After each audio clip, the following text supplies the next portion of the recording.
Hello,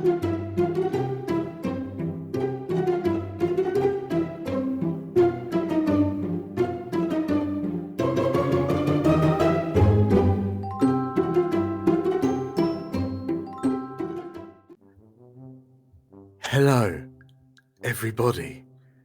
How are we all doing? Hello, DM Dan. Hello. Hello. Hello. Been a while. Hello.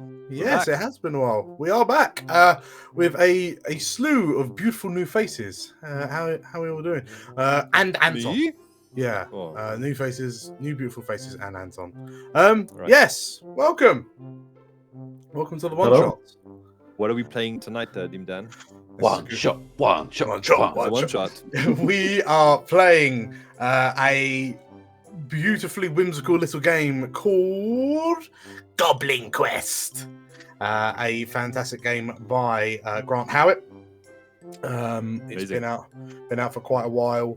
It's been on our radars for slightly less time than it's been out. But yeah, we've wanted to play it for yonks, so here we are. First things first, because I've only got 1 in 4 regular faces here. But obviously, hello, Anton. Who are our guests? First and foremost, Chris and Nate. Welcome. Chris. Nate. That was Chris, and that was Nate. All the way from the sunny climates of the Rough Sketch podcast. Welcome back to the channel. Welcome to your first proper Explorers game. Yes. I'm in. Very good. Squatters' rights. You can't get me out. Yes. Welcome. We are really, really glad to have you. And then also from an even sunnier and tropical climate, all the way from the lands of Proxy Table Gaming. Hello, staff, and all Good evening. Hyper G. How you doing? I'm good. Thank you very much. Yeah. This is exciting. It's a quest. Anything with quest in the title is exciting. I'm excited. Goblin Yes. Quest. That sounds intriguing. Yes, absolutely. I mean, staff, as the bona fide star listener, star Superfan. audience member, we thought it only appropriate to have you in on the one shots. So again, Yeah. very pleased to have you along. I would love it if someone would overtake me as chief commenter on the Explorers Verso channel, but they're not going to do it because I'm going to keep commenting. So yeah. Everyone post 2 comments per video to try and overtake staff here. No, I don't think I've ever commented on a video. Ever. We should. Well, Everyone should now's a comment on videos. fantastic time to start. Yes. Before we move on, but where we have got you 3 guests in, Chris and Nate, where can we find you on the interwebs if we were interested in looking for you? You can find me personally on my personal account. I am at Catharsis Jelly pretty much everywhere.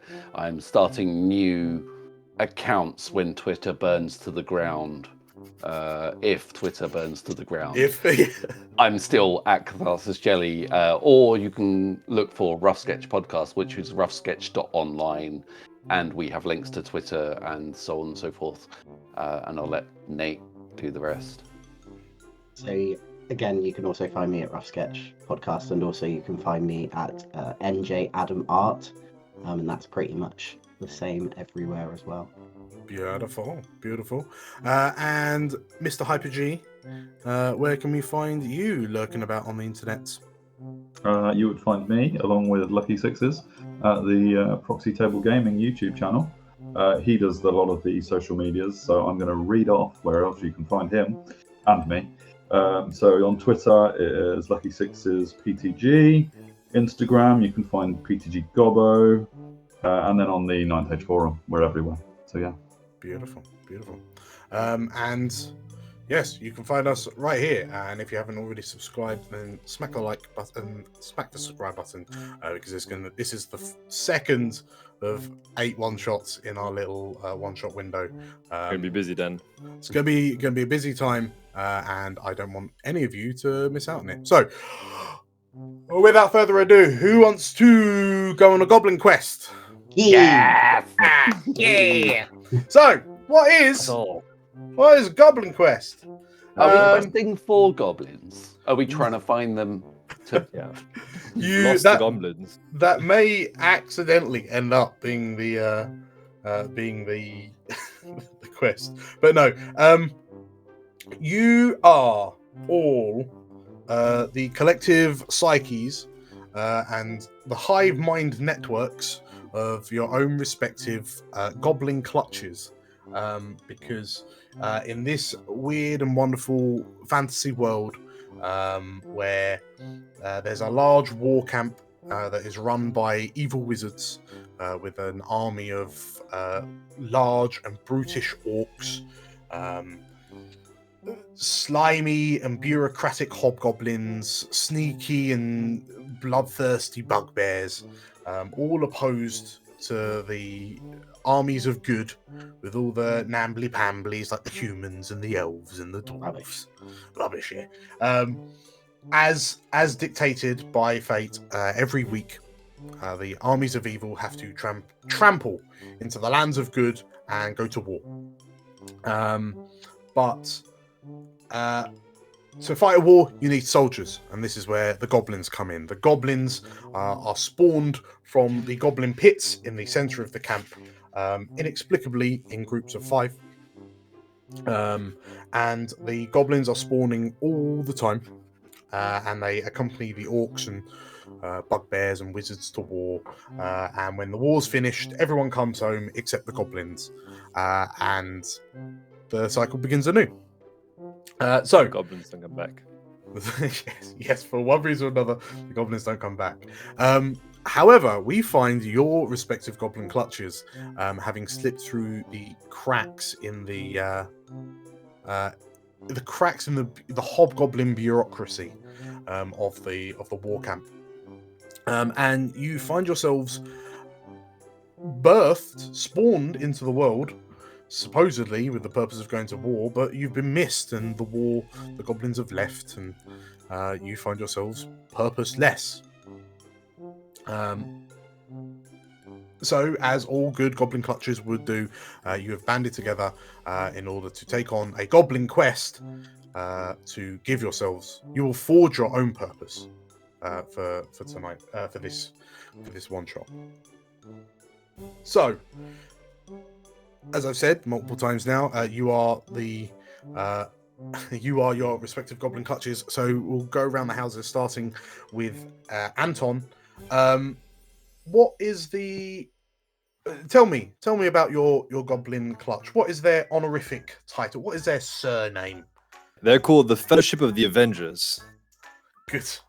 And when the goblins of the Fellowship of the Avengers spawned into this world, what did they discover was their expertise, their built-in, genetically pre-programmed talent? I think they were born to be actors and doppelgangers. That's really what they're. And what's the expertise? What specifically? What thing can they do to help them accomplish that? Impressionism. Painting, yes. Cool. So they're good at impressions. What is their quirk? Catchphrases, then. Their quirk is they just love a good catchphrase. Okay, good. What is the dream of the Fellowship of the Avengers? The Fellowship, their dream is to make it big and to be recognized for their true talent.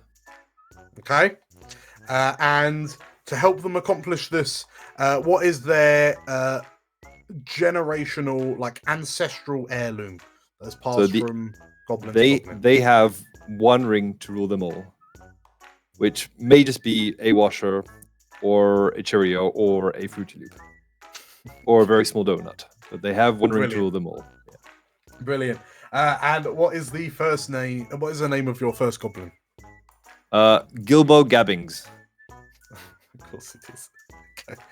Right. So we have Gilbo. Right. Yeah, Gilbo. Yeah. Gilbo. And he's very excited about going on an adventure. I'm sure he is. Yeah. Cool. Next up, Nate. What is your clutch honorific, your clutch surname. My clutch surname is the Kidney Beans. Oh, Okay. cute. Very cute, very cute. And what is the innate expertise of the Kidney Beans?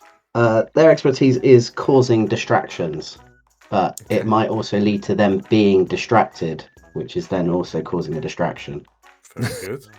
Very, very good. And what is their quirk? Their quirk is that they will eat, or at least try to eat, anything that they think looks tasty. Admirable. Very, very admirable. What do they dream to... What is their dream? What do they wish to accomplish in their week on this planet? Very much relating to their quirk, it's to eat or drink the most tastiest thing ever. Okay, very good. And lastly, what is their ancestral heirloom to help them do this? This is a very special heirloom. It is the marking stick of truth. Okay. And it's totally... And it can tell the truth depending on which special lever you click on it. And it's totally not one of those multi-nibbed biros where only the green nib works. Right. Okay, brilliant. What is your first goblin called? He's called Compost. Compost kidney beans. Brilliant. Okay, go. Right, so we have Compost and Gilbo. Okay, so that's the kidney beans. Chris, talk to me about your clutch. What is their honorific, their surname? They are called Goff. Goff. Goff. Goff. Okay, very good. What are the Goff clutch good at? They're really good at catching things, which include diseases, people, passing fireballs, that kind of thing. This isn't going to go badly at all. Brilliant. Okay, so catching things. What is their quirk? They fall in love way too easily. Oh, that's good. They've got like a big heart, and it's a defect. What do goblins fall in love with? Everything. Everything. Okay. Including other goblins. What do the Goths wish to do? What is their dream? Their greatest dream is to imprison an impressive beast to honor the Dark Lord, of course. Okay. And what is their heirloom that will help them do this? They found this small silver thing at one point. It's got a little bell on the end, and it's got like a hole at the front, and they wear it around the chain on a chain around their neck, and it's called the Shrieker. And if this comes across on camera, it looks a little bit like that. And they know that when wind passes through it, it makes a really loud noise. Okay. Right. Which is probably useful. So we have the Shrieker. Okay. What is the vanguard goblin of the Goths? The first goblin is called Nin. Nin. Nin. Okay. There's a theme, and I'll let you see how long it takes you to find out what the theme is. Okay. This fills me with that's mysterious mountains of dread. Okay, last but not least, Staff. Who are your clutch, good sir? We are the Green Ages. Green Ages, okay. And what are the Green Ages expertised in? They are expertised at being moody. Okay. I see what's happening here. What is the quirk of the Green Ager clutch? Unnaturally sweaty skin. Oh, very useful. We'll see. Okay. What is the dream of the Green Ages? Naturally, the dream is to avoid employment at all costs. Oh. Makes sense. That tracks. Last but not least, what is their ancestral heirloom? It is the formidable fly swatter. Does it have batteries, or is it just a... No, it's just formidable. It's just formidable. Gotcha. Yeah. Nailed it. Okay, who is... unnecessary. I'm not sure why you're interrogating me. Please stop. Who is the first Greenager to take the stage? That would be Zot. Z-O-T. Zot Greenager. Brilliant. Okay, so we oh no. We have our goblins. We have our clutches and we have everything there. So as I say, we are going on a Goblin Quest. Now, the next step of our adventure is to figure out what the Goblin Quest is. So the first question is, what do your 20 goblins want to do? So each of your clutches has a goal, has a dream. So fundamentally, we now have to come to a common consensus. We have to figure out some sort of quest that encompasses all of your dreams. So it needs to be a quest that has motes of being recognized for your true talents, imprison or capture an impressive beast, to eat or drink the tastiest thing, and avoid employment.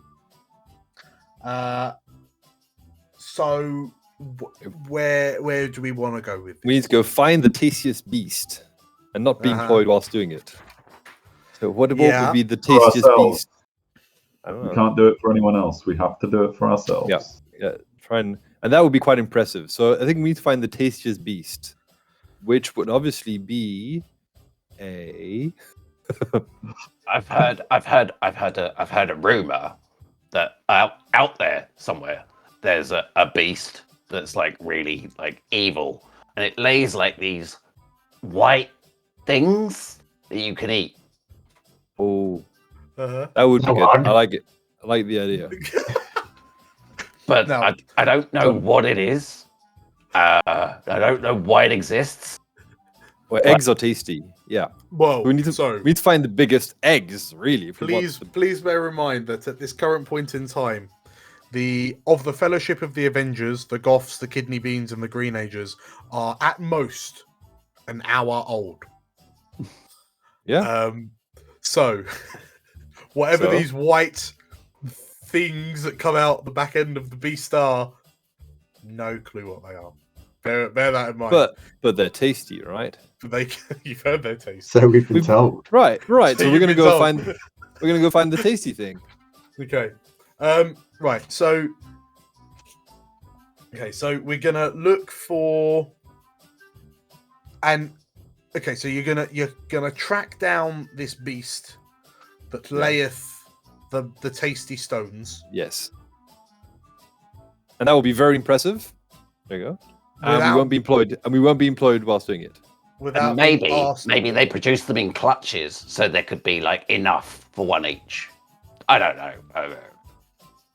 Can we also eat the beast? Maybe. Great. Maybe you eat the beast and then the stones. Are the stones inside the beast? Stones are inside the beast. Wow. Brilliant. Okay. Now we know. Brilliant. So the plan is to very simple, Dan. Track down. You're the only one who don't get the plan.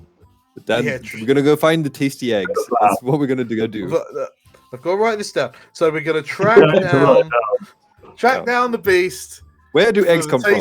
For the tasty stones, without being asked to do it, but then presumably for the whole recognize your talent, you then have to show off the fact you've got these tasty stones, right? Yeah.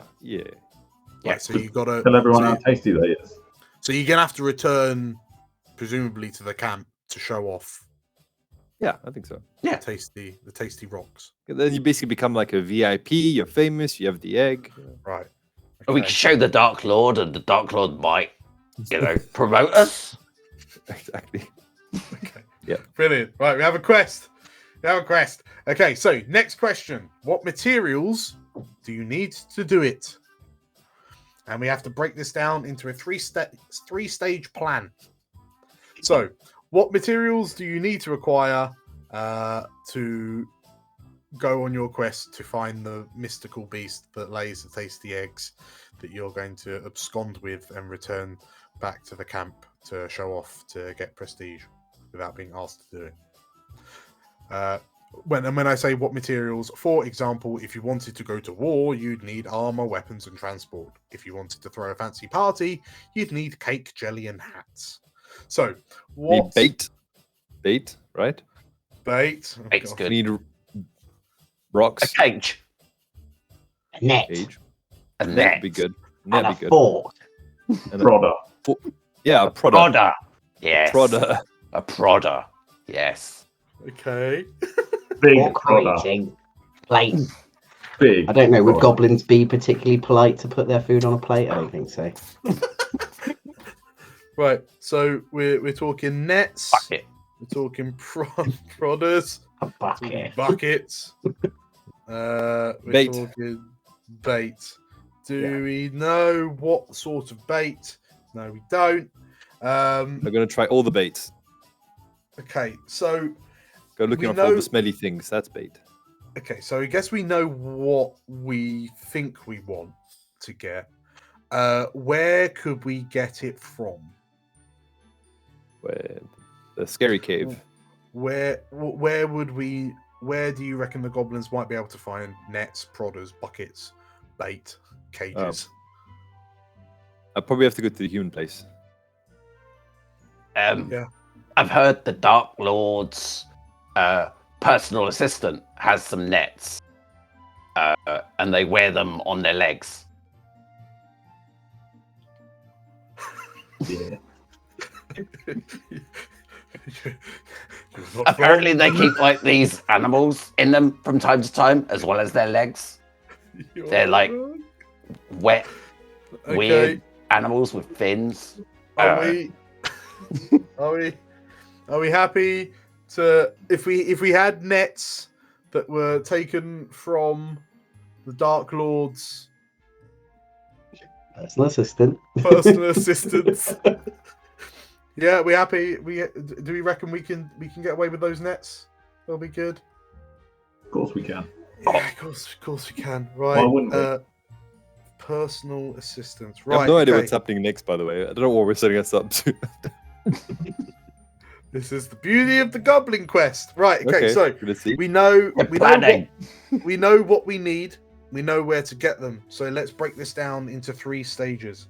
So, I guess stage 1, or step 1 of stage 1 is, I guess you're gonna have to make your way into the Dark Tower.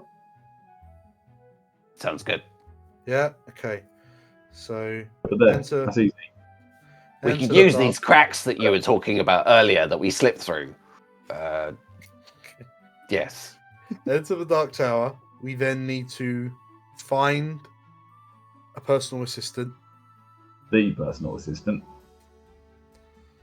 Find a or the personal assistant. We're going to be stealing their stockings. That's really what the nets are. Who's to say, Anton? Who's to say? Find some personal assistant, and then relieve personal assistant of the nets. Mm-hmm. Okay. At Steal nets. In a bucket. Acquire nets. I'm not going to put actions. Borrow. Borrow the nets. Okay, cool. Right. So that will equip you with what you need. So what's next? Have you got everything you need? Do you need to get into position to enact your plan? Okay, so you've got the nets. So I guess stage 2 Forks. be. Well, no, like so you've got everything you need for your quest.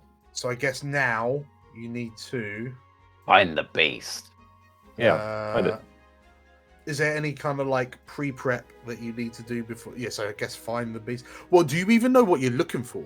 Yes. I was going to say. Yes. How do you know what it is you're? Big It's in the beast. scary cave.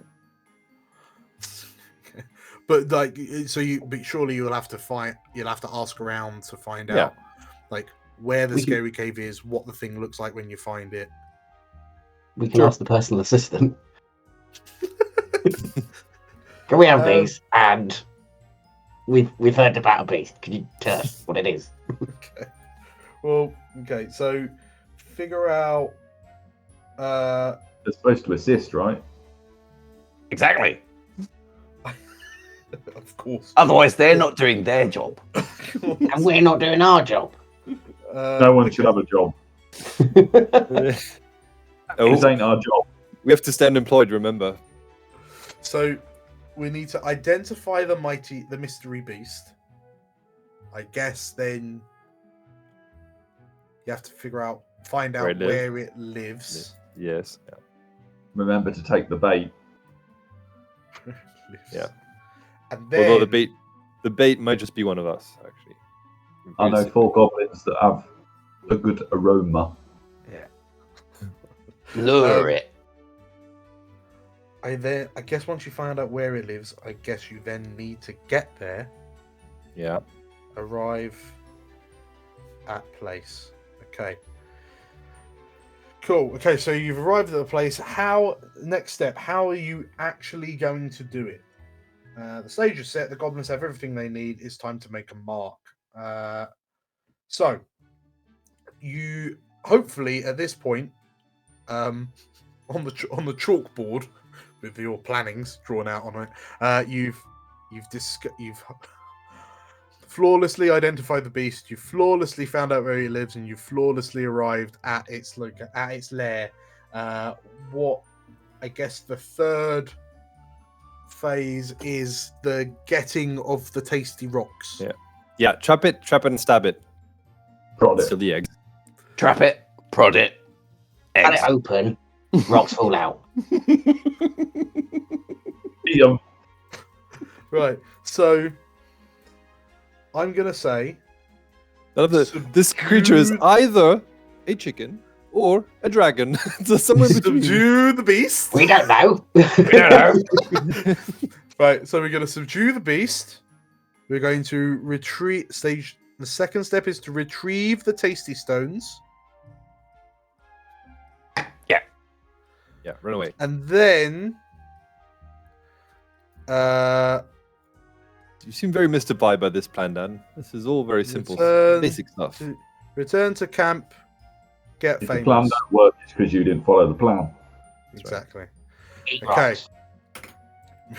So, start to finish, you are going to enter the Dark Tower, find a personal assistant, acquire some netting. You're going to identify the mystery beast, to identify where it lives, arrive at its lair. You're going to subdue the beast, retrieve the tasty stones, return to camp, get famous. Right. Pretty much. We have a quest. Brilliant. A Goblin Quest. A Goblin Quest. Hey! Right. So, Hey. I do, however, this is public knowledge. I can tell you right now that We won't succeed. something we knew will that. go wrong, and Oh. that will happen in the first stage. Superb. What, chatting to the PA? Oh dear. Misfortune. Okay, so the misfortune happens in stage 1. Yeah. So we will find out what the misfortune is. So that's a 2. Rolled by a 1. Okay. You supposed to tell us, or is this going to be a surprise? I'm going to keep this one as a surprise, actually. I'll look at the table then. Beautiful. So I know when we all know when the misfortune is. I know what it is. I think it is time to begin. So there is in terms of this, the way this pans out, there is no kind of set order in who goes first or next. semi free for all. I think there's going to come points where theoretically one of the clutches will be able to, will be the sensible next clutch to take over. Generally speaking, I want you, we need you to describe what it is your clutch is doing, or your goblin in particular is doing. Give us a quick explanation of why you think that's the right thing to do. And then we roll a d6. We are playing the Go-Go Hyper Turbo Goblin Quest, which makes the dice rolls a bit spicier than normal, but that will become apparent in a bit. You roll a d6. If your expertise or your quirk or anything, or your heirloom, anything like that, if it is something you can use in whatever it is you're doing, and we think it makes sense, then you can get an additional d6 to roll when doing an action. Generally speaking, the higher you roll, the better. If you roll multiple results, generally speaking, all the results will apply. If your goblin happens to come to an unfortunate end, whatever the result, you describe it, and if your goblin happens to come to an unfortunate end, then your second goblin is named and immediately takes over. I'm confused by you saying if. If yeah, I'm feeling optimistic. So Glad one of us is. So you find yourselves stood approximately 30 meters from the goblin pits. The 20 of you are just kind of milling about, looking at one another, and you've just devised your goblin quest. You know that you're going to go off and find this mystical beast and come back with the tasty stones. The first step is tasty stones. Tasty stones. So the first, off in the distance, you can see this imposing, black stone tower that kind of looms over the camp. Ooh. You guys are here by the pits in the center of the camp. There are a number of orcs and hobgoblins and bugbears milling about, and up in the corner you can see the dark tower. Obviously surrounded by a moat of lava, and there's all sorts of odd smells and strange coloured smokes coming off it, but you know that is the Sorry first... about that. That is the first destination on your quest in order to gain your prerequisite materials. So who's leading the charge? How are you entering the Dark Tower? Guys, I've got an idea. Right. What's the idea? We wait until somebody else goes into the tower, and we hang on to their legs. Yeah. Pretty good idea. And they just take us in. Easy. That's my idea.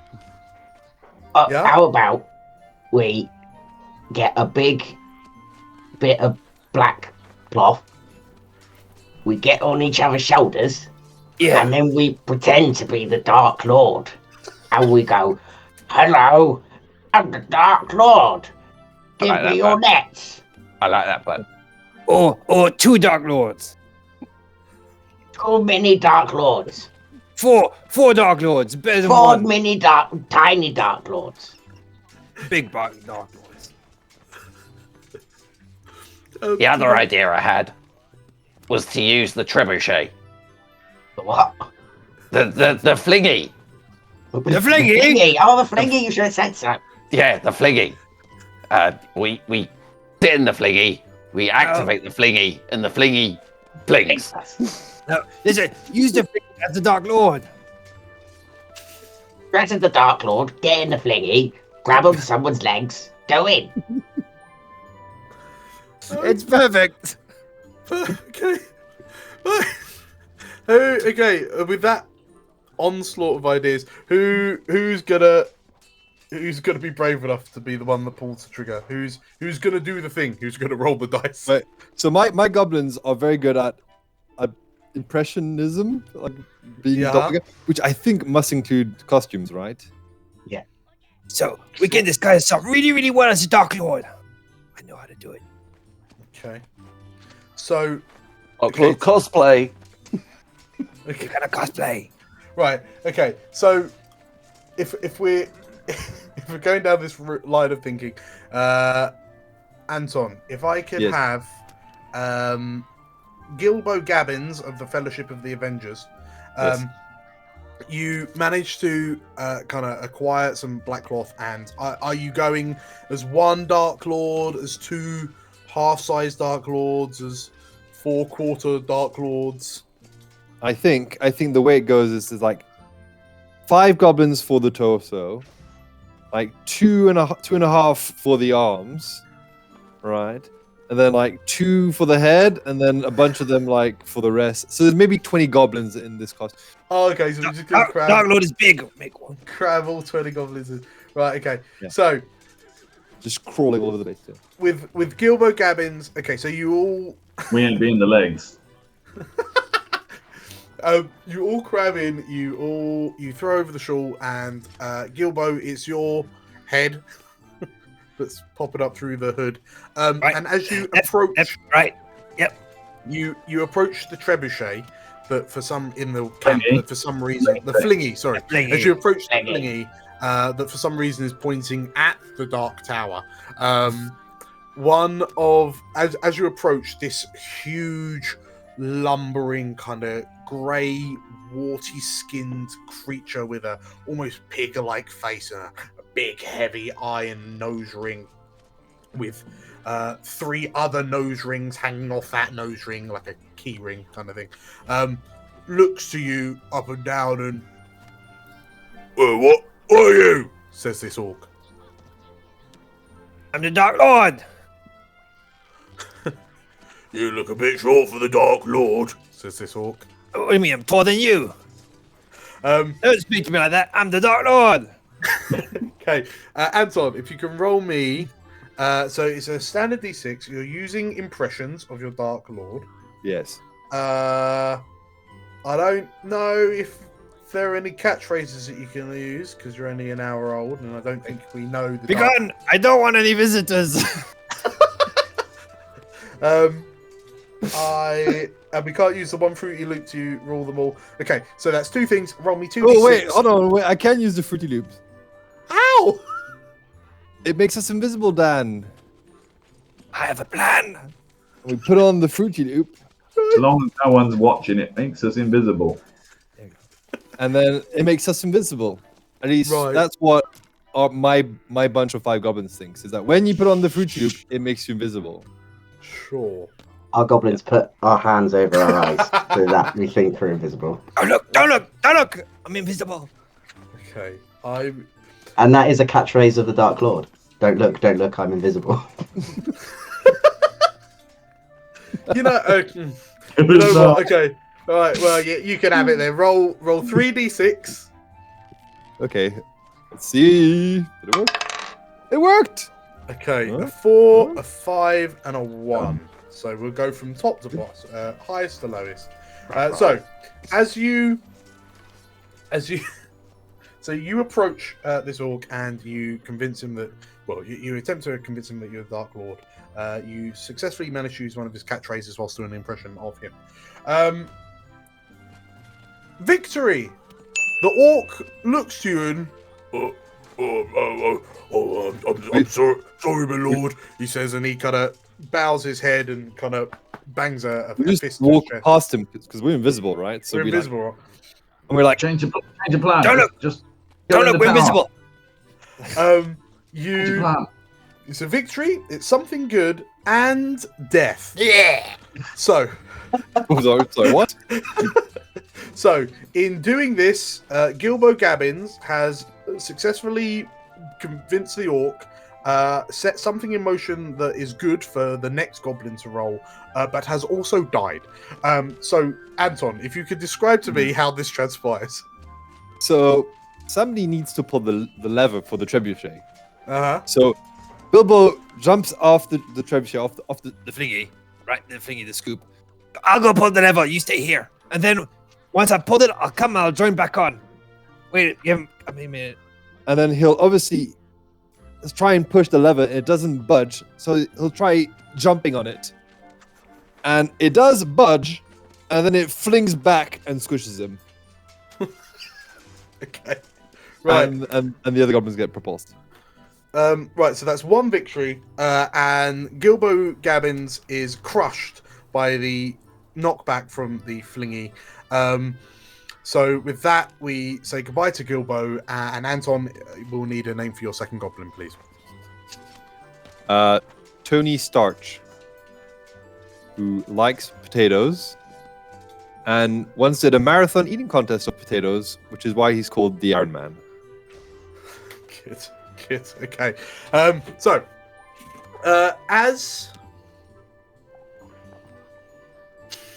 you need 3 successes to get into the Dark Tower, so somewhere between the trebuchet firing you and you being in the tower, you need to find 2 more victories. So as the Flap, flap, flap, flap my arms. Like those fly things do. Flap. yes. Well, we probably don't land directly on the tower. We probably land on like the wall next to it, right? Or the Sure. ramparts or something, right? Sure. Okay. So in that case, 19 goblins slam into the side of the Dark Tower, and you cling perilously to the rough brickwork on the side of the tower. And it'll have to be one of the other 3. But which goblin's taking the lead for helping you navigate off the side of the Dark Tower into the Dark Tower? I'm jamming me fly swatter into it. Hang on, lads. Hang on to this. It's formidable. Hang on. I'll just lam it. You swing into the window. We'll hang on to this. Now swing. Hang on, are you using the fly swatter as like a piton? And then you're just gonna have 90 goblins swinging backwards and forwards and then like jumping. It was obviously that's what I meant. Yeah, okay, that sounds good to me. In which case, Zot's Greenager, you're using your formidable fly swatter, so that's a 2d6 roll. S'il vous plaît. Did not get advantage because of my roll. Oh, and you get +1, yes, to all of them. So you get a 6 and a 1. Sorry, you roll a 5 and a 1, which becomes a 6 and a 2. So you because of the ingenuity of Gilbo Gabbins, Dark Lord, rest their soul. You managed, the 19 of you managed to swing, like with the aid of the fly swatter, you swing far enough that you can all leap onto a balcony on the side of the tower, where there is an open window, like an open balcony window door. It was never closed. Because you rolled a 6, that is an astonishing victory. So you get 2 successes, successfully entering the Dark Tower, but you've rolled a 2, which is an injury. Staff, if you could describe the injury that Zot has just taken. Obviously, we were swinging so well, and we got through the window so perfectly, that Zot decided to unprise his fly swatter from the wall while he was swinging, which he managed to do, and he still got his fly swatter, but it swatted him in the head on the way through. Okay. Oh. Because it's so formidable, that's what it does. There is a loud crack of electricity and the smell of burning rubber, and sweaty burning rubber. And as you land on this balcony, you notice that there's a burnt grid shape on the forehead of Zot Greenager. But Zot, you are injured. If you're injured again, you die. Okay, you have successfully entered the Dark Tower. The next step is to find a personal assistant. In personal assistant, big air quotes. So, Nate or Chris, which of your goblins are taking the lead? I think I've got this. I think You got I've got this. this. I think I got it. You got this. You got this. I think I've got this. You got You this. got this. Reaching down to their chest, the Nin pulls the shrieker to their lips and goes, Surely, like the way you summon a personal assistant is just you yell really loud. And I'm gonna just do that. Yeah. the noise. Put it to their lips and It's just a noise. blow as hard as a goblin can Okay. into the shrieker in the hope that it will summon the personal assistant.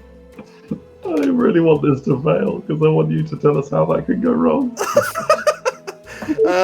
Okay. Just swallow the squeaker. So, you're using the Shrieker, so please roll me 2d6. And there's no modifiers on this one this time. Well, I am quite good at catching things as well, so it's either that or we wait for them to come past and I grab them. Lydia. Either way, I think we're good. Right. Yes. 2d6. 2d6, and then we'll see how well the whistle blow goes.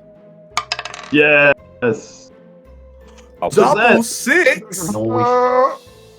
Nice. Reach out. Well, you know what? That is 2 double successes, and you need 4 successes for the second stage. So, absolutely, you blow the whistle. And Pierre just walks up. You hear echoing from the distance and getting louder. The hurried steps, footsteps Stilettos. of someone rushing to your position, and the door to the room that you found yourself in the Dark Tower, and it's like this is like a proper. To describe it, it looks a bit like an office, and there's a big kind of mahogany table, a high-rise chair made of a polished black wood. There's some kind of horns and spikes emerging from the edges of the seat. You can see some bookshelves. None of you can read, but there's lots of books on them, well, you can't read, but on the desk there's a little kind of triangular Toblerone-shaped thing that's got some scribbles on it that for everyone except you you don't know that it reads Mr. Dark Lord on it. And as you hear the steps, the doors fling open, and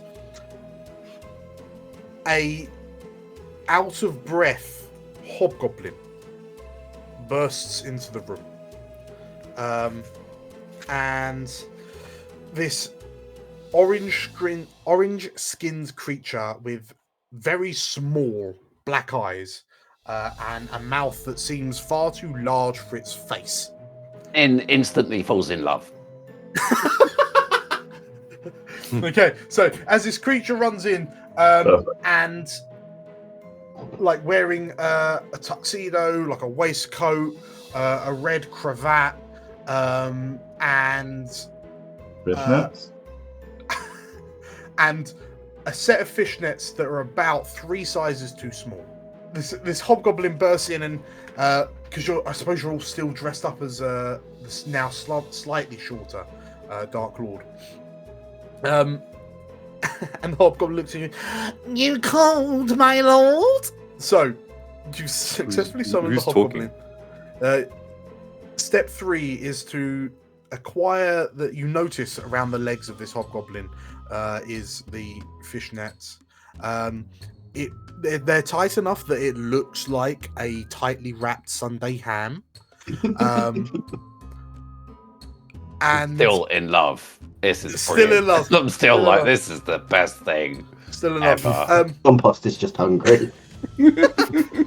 Because you took me by surprise with your double 6, Chris, the misfortune is going to happen on this step. And as you kind of stride forward in your Dark Lord costume, also summoned by your whistle, you hear another sound kind of getting louder and louder. And as you kind of step up to the hobgoblin looming over him in your 19 tall goblin costume, you hear, "Look out!" And as you turn, a hobgoblin postal delivery person crashes into you with their postal cart that has just kind of come skidding round the corner and knocks you over. And as the Dark Lord tumbles, the 19 of you spill out of the costume onto the floor in front of this Hobgoblin PA. You now need 7 successes. But in this moment, what does compost kidney beans do to remedy the situation? Bloody yodel. Everyone knows it's Hermes. Every as it's called. Yeah, letters and parcels have gone flying in all directions as this hobgoblin's collided into you. There's goblins everywhere. This PA looks a bit stunned. Yeah, what do you do? I'm gonna sort of wave my little hands. I'm gonna go. Wait. This is a sign. This is a sign.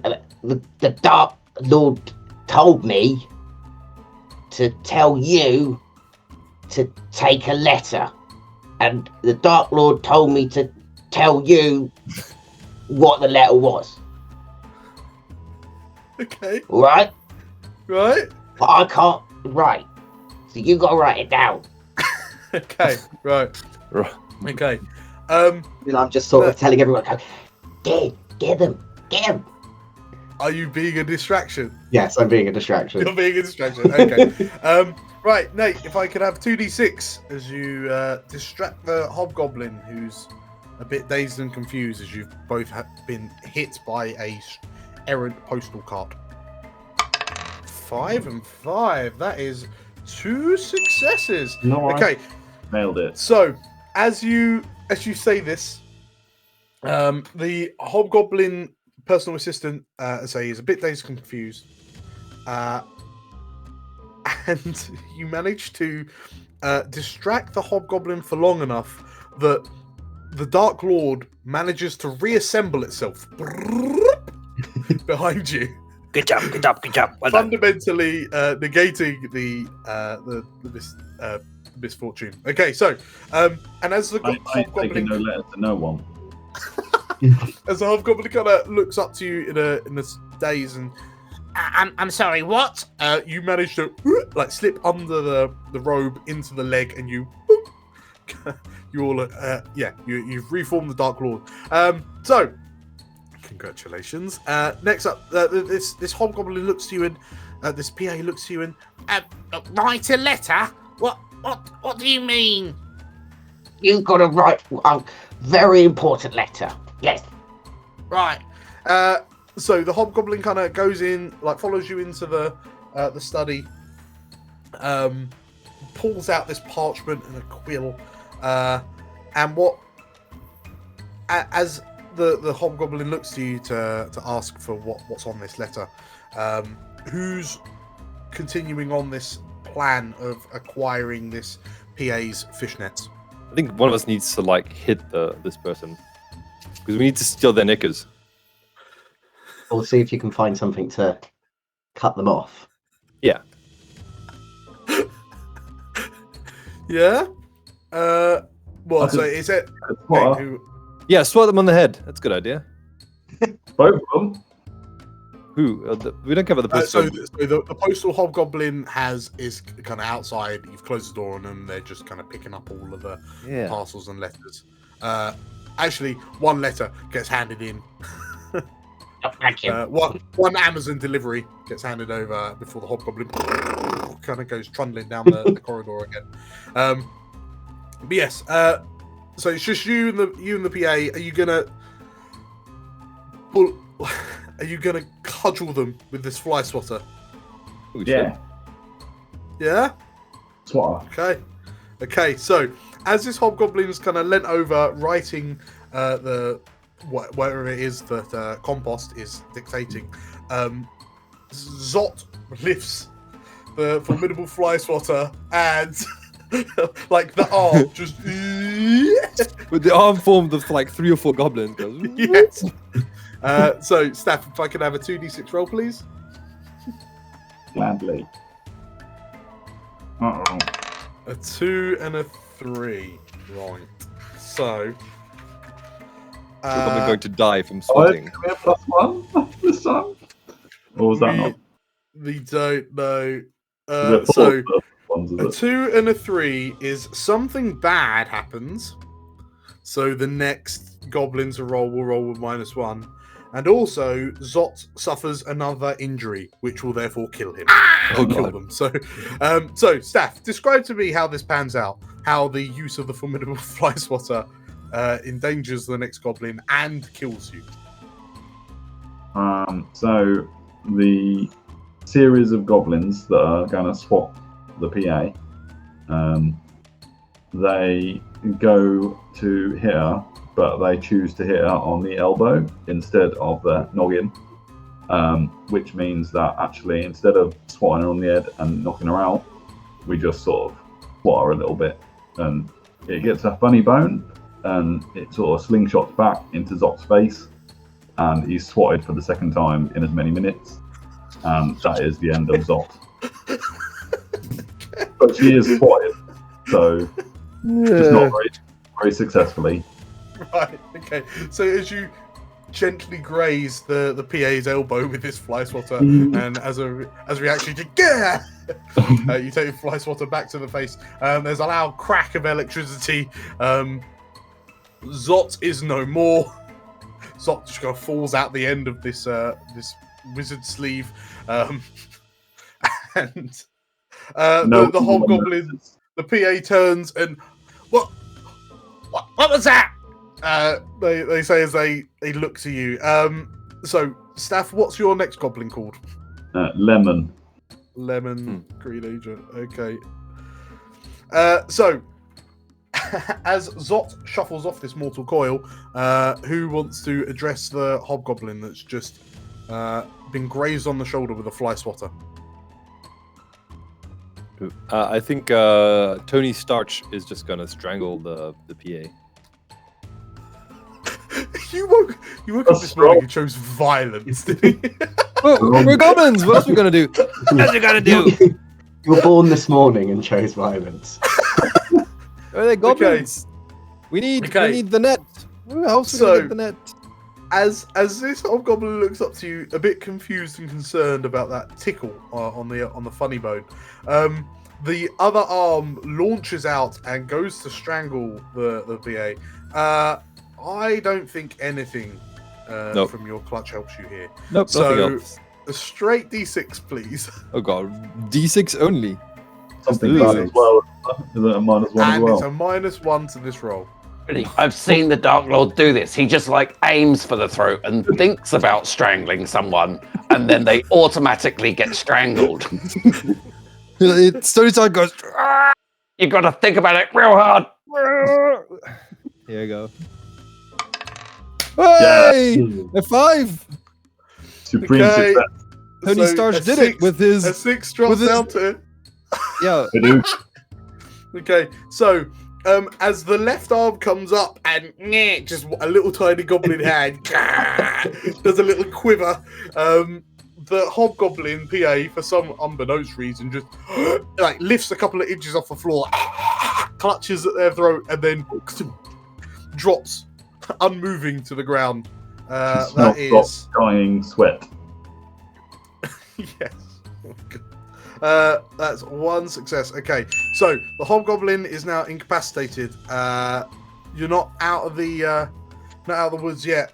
Congratulations, Tony Starch.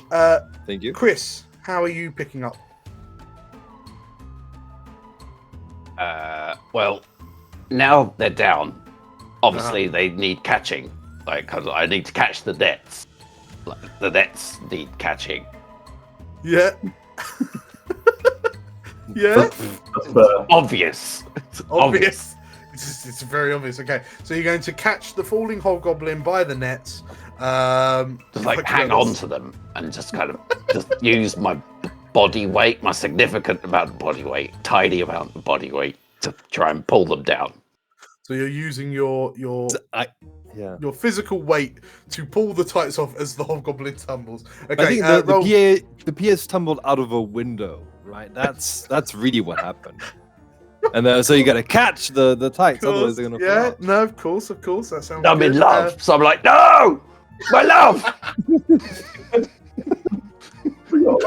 Okay, that's okay. So that's 3d6 then, because you've fallen in love too easily, and you're good at catching things. You only catch one toe, and you hold on to it, but it's not enough. I'll keep this toe forever. I'm gonna put it on my mantelpiece. Whatever a mantelpiece is. 3d6. 3d6. Come back. Flat. So something good has happened. So the next goblin will get +1, but you are also injured and killed. Explain to me what happens to Nin in this situation. As the hobgoblin goes kind of towards the end of the window, like Nin being fully in love with this hobgoblin, like dashes out from the large cloak. I'll save you! I've got you! Don't worry, my love! Grabs onto the nets and pulls. As they kind of like enter the window, like they hit Nin hits their head like on the edge of the window ledge, and just kind of like ow, but hangs on nonetheless. It's like a reverse Lion King moment with if Gar was upside down. And I don't know how true this is, but what I'm going to say might be true. Like kind of whips off the net and throws it back into the room, but also doing that propels themselves out the window. Okay. And you hear a slight a little wet slap. Okay, so the PA and Ningoth go careening out of the window. The tights are the nets, which have been prized off the legs of this hobgoblin, get launched backwards as Nin goes tumbling over the window ledge. And you watch as the tights kind of fly towards the open balcony window, and then a gust of wind kind of lifts them up a little bit and then latches them onto a hanging flower basket that's kind of on the side of the dark tower. Just because it's a dark tower doesn't mean it can't be pretty. So the tights have been retrieved from the hobgoblin, but they're now flapping dangerously on the side of the tower. Chris, what is your second goblin called? My second goblin is called Elo. It's like J-Lo, but Elo. Or Elo, or ELO.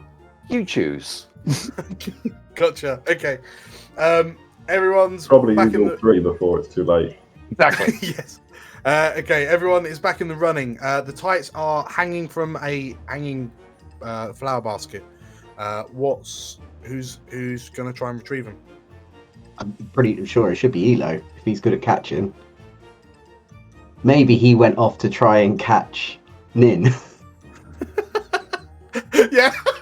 You're just going to lose all your goblins because they're like, now I'll catch you. Now I'll catch you.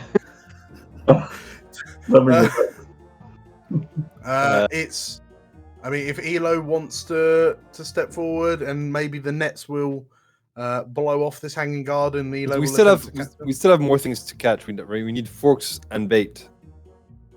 I think once you've got these nets, that'll be more than enough. Okay. I think. We have the rest. Yeah. So basically, there's the balcony window that you were landed on, and then hanging off the edge of that balcony is one of those like hanging baskets, just with a little tiny pot plant in it. The tights are currently snagged on that hanging flower bed. So it's going to be a bit of acrobatics, effectively, to get at it. The nets are retrievable, and they're in a position, luckily, where it's slightly easier to retrieve than normal because we had a success on something fortunate on the last roll. Should I grab them? My character grab them. Yeah. Yeah. Okay. I have absolutely no advantage whatsoever.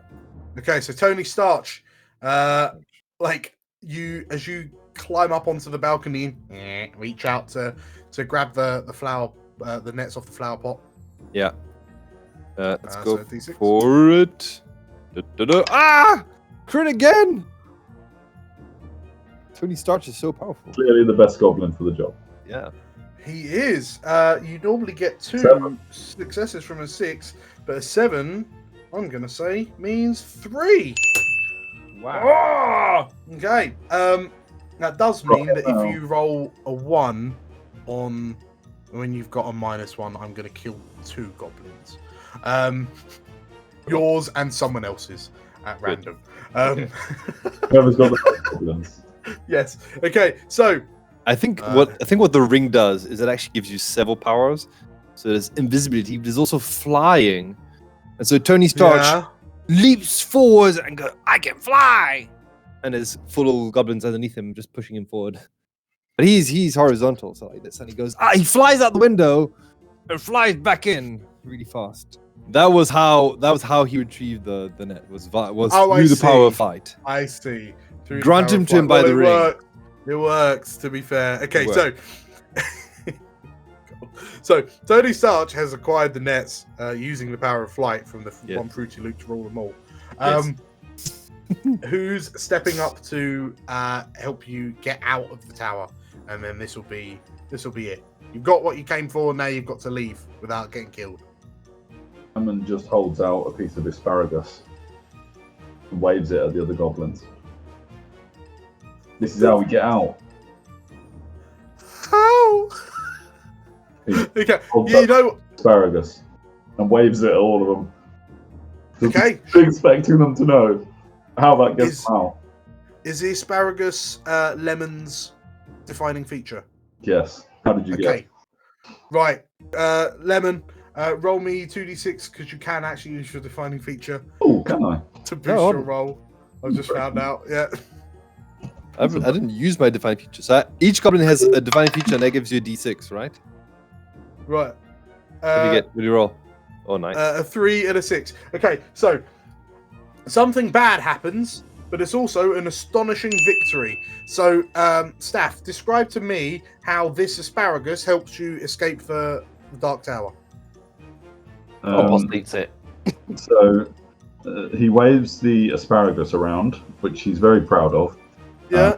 Because it is the best asparagus he's ever eaten or seen in the last hour of his life. And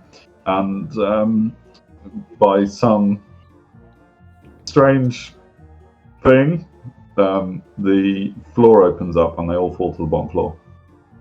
Of course. Because they've accidentally triggered the trapdoor that's underneath them in the Dark Lord's tower. Yes. It's a garbage disposal unit, of course. The only place appropriate for asparagus. Because the asparagus was rubbish. Yes. That needed disposing. The Dark Lord does not appreciate vegetables in their diet, so the presence of vegetables opens up the garbage chute. Okay. The hat that Lemon wears, which is not in any way spaceship shape, allows them to float down without causing any harm to each other. Of course. Okay, so the alarms go off in the Dark Tower as you produce the asparagus. A magical hole opens in the floor, and you like a helter-skelter slide all the way to the bottom and get spat out. Happy slide. And you get spat out into a garbage pile at the base of the tower. Congratulations, goblins! You have acquired all you'll need to catch the mystery beast. Good job. Hooray! So, next up, stage 2 of the plan is to research the mystery beast. So, Wait. Oh. I want to know how Compost feels about the asparagus. How does Compost feel? There's just a Lemon looks at their hand and sees there's actually no asparagus there, and there's just like a tiny little stalk just appearing out of Compost's mouth. I swear I had asparagus a minute ago. Where's it gone? He's allowed to. Nom, nom, Compost is allowed to because they're the eldest of the group. So far. By 2 minutes. Yeah. Seniority. Okay, we'll tell you what, Nate, you've just volunteered yourself. As you emerge out of the tower, asparagus in tum, what steps are you taking to identify this mystery beast that produces the tasty stones? We killed the hobgoblin, so we were going to ask him. But he's dead. Yeah, there is an orange splat Yeah. nearby. I poke him. really I poke sorry him with my marking stick of truth. I go, wake up! We want the tasty rocks. He's not moving. Okay, are you using the marking stick of truth to see if posthumously this hobgoblin's going to give you some ideas? I'm gonna poke him really just. And is it? Sure. Is it Tell is us it gonna how to draw like an arrow basically by poking him? You're gonna like, look, an arrow. Possible. Yeah, we'll have to find out. Roll me 2d6 if you're using the marking stick of truth. Row. Okay, no. because it's also Ruh-roh. a something bad.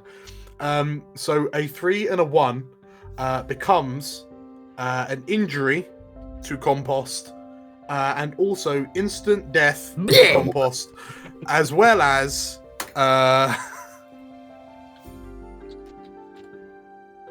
actually, tell you what, because one other goblin is going to perish as a result of this, because you rolled a 0. So Nate, describe to me how using the marking stick of truth on the splattered hobgoblin PA corpse injures you and then kills you and another goblin of your choice.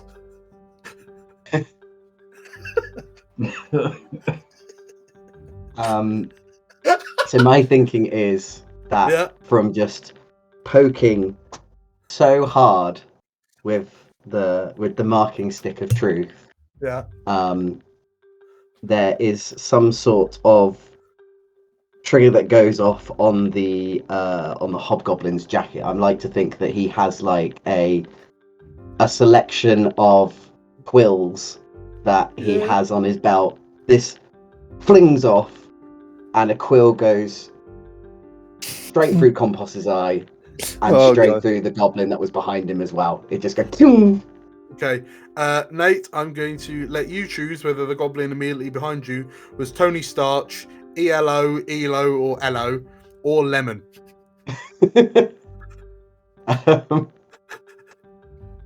I'd like to argue it was Lemon because you ate his asparagus. I was just about to say, "Oi, give me back my asparagus. I'm going to get it off of you." We'll make it Lemon then. Right. I didn't want to get rid of Lemon because of the wonderful drawing.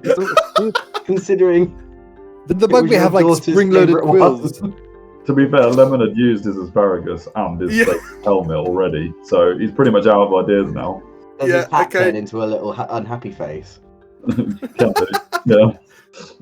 So as you frantically prod at the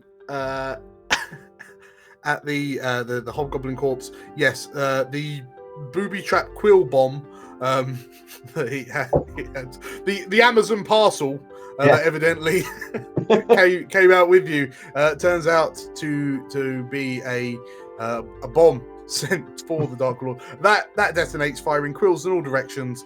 It impales you through the eye and then embeds into the head, into the neck of Lemon stood behind you, and both goblins perish. Cool. Nate, who's your second goblin? My second goblin is Bingle. I put his defining feature as he writes, as in obviously he doesn't know how to write, but he says he writes goblin poetry. Brilliant. And Staff, who's your third goblin? That would be what? What, and what is what's defining feature? He carries around Christmas lights. I see. I see.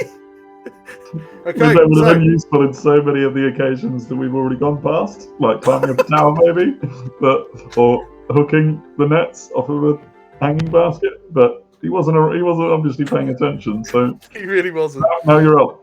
What? Okay, right. So, Chris or Anton, describe to me how Tony Starch or Bingle are going to help you identify this mystery beast.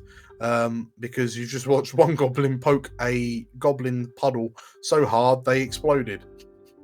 But do we need to identify it now? Because we need to find where it lives first, and then we'll identify. The first step is to identify the beast, because then Right. you can find out where beasts like that live.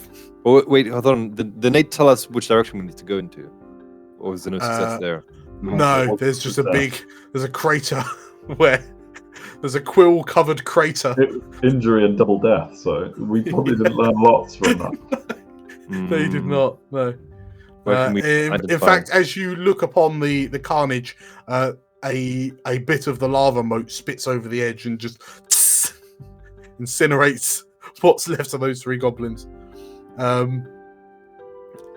That's a good question. So, How can we do? We can either ask people or we can look for a sign. I don't know. so you got so we're identifying a mystery beast. Tell you what, Chris, what's Bingle doing to find out? Sorry, Elo, beg your pardon. What this mystery beast might be that you've heard so much about.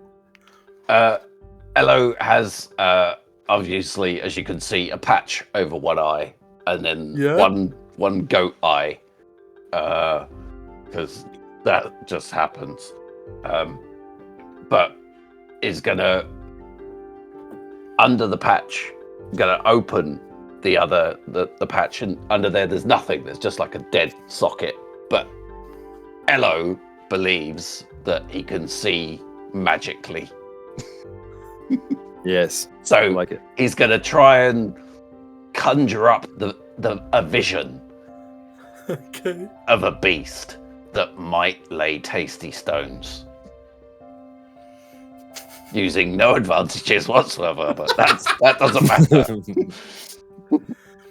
Okay, so just a straight these. Although you're not using a defining feature. Okay, crack on. 1d6. I'm using the opposite of my defining feature, so not my goat eye. Yes. Uh,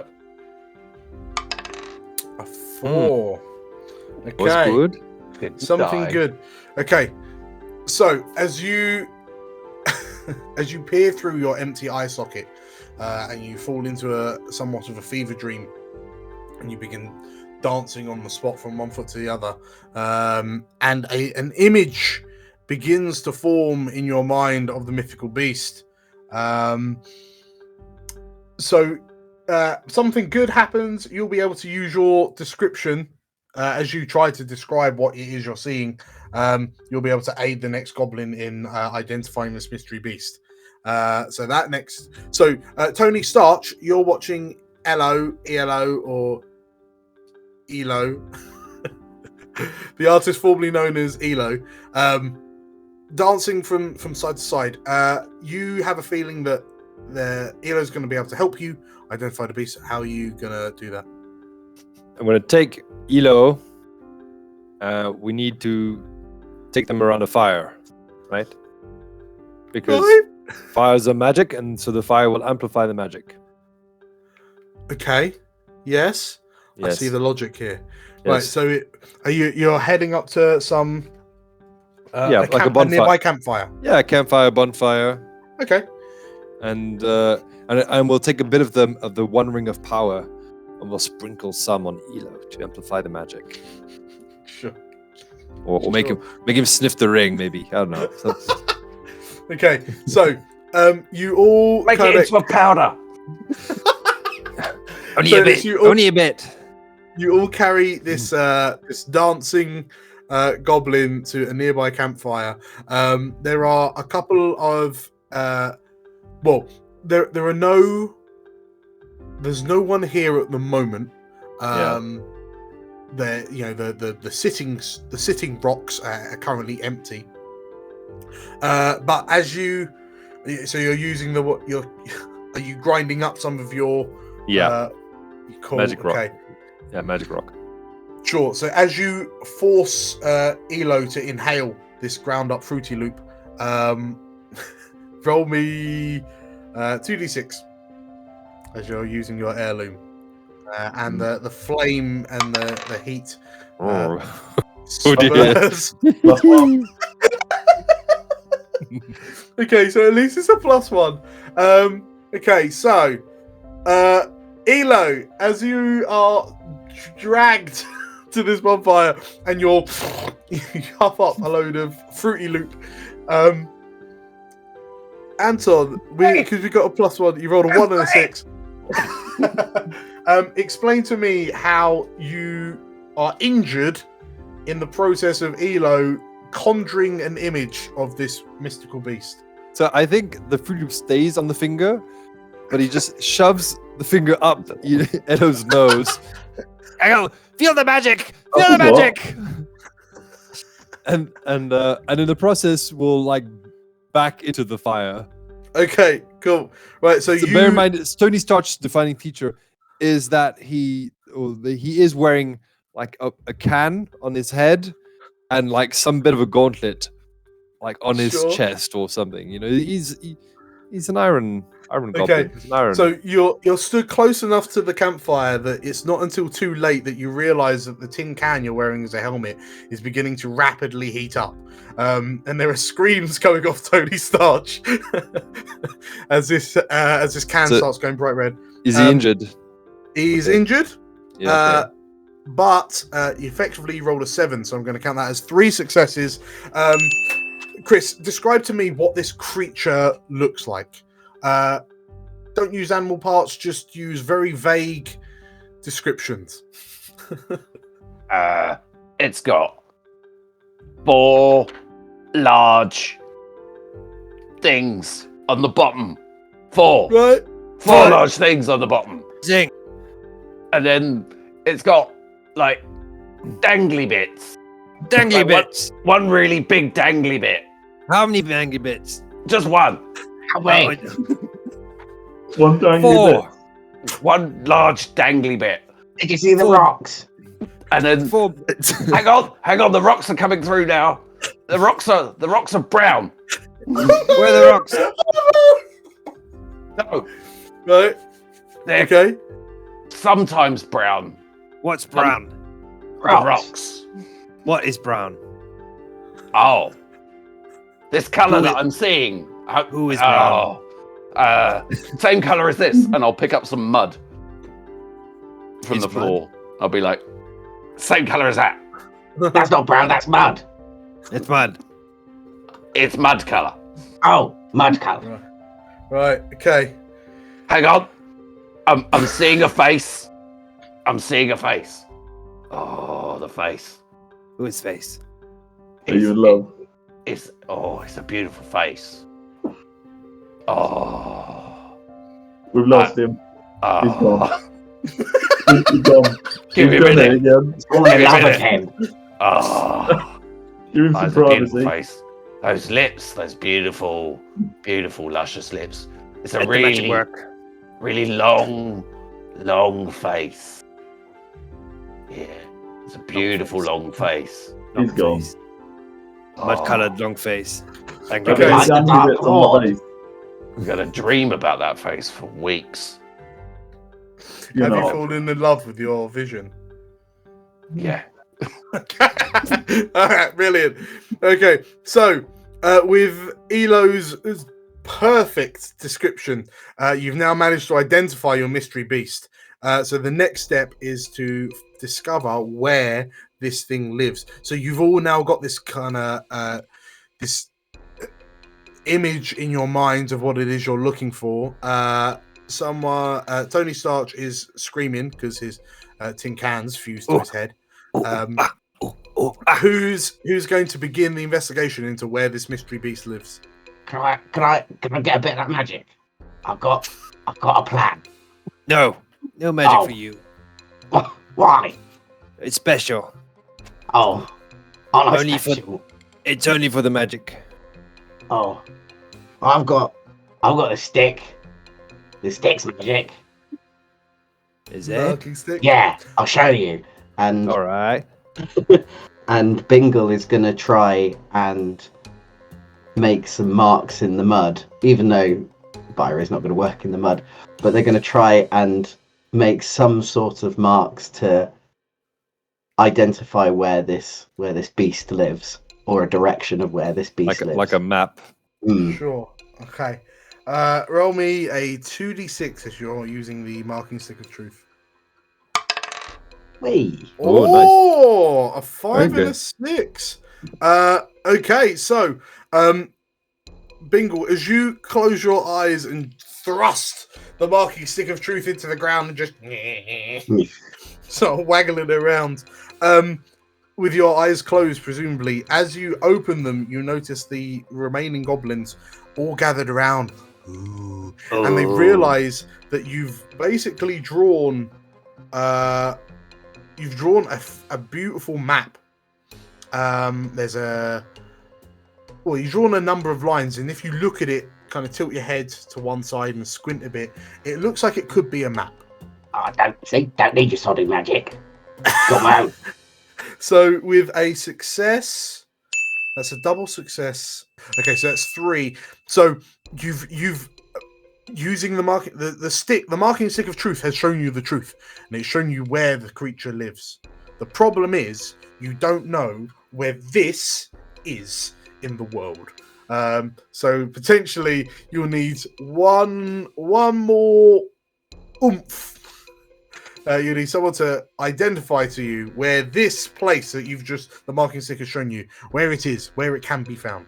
I can swing these lights around, and that's the way. Yeah. That's it. That's as far as I got. Right. Yeah, that sounds good. 2d6. On double ones.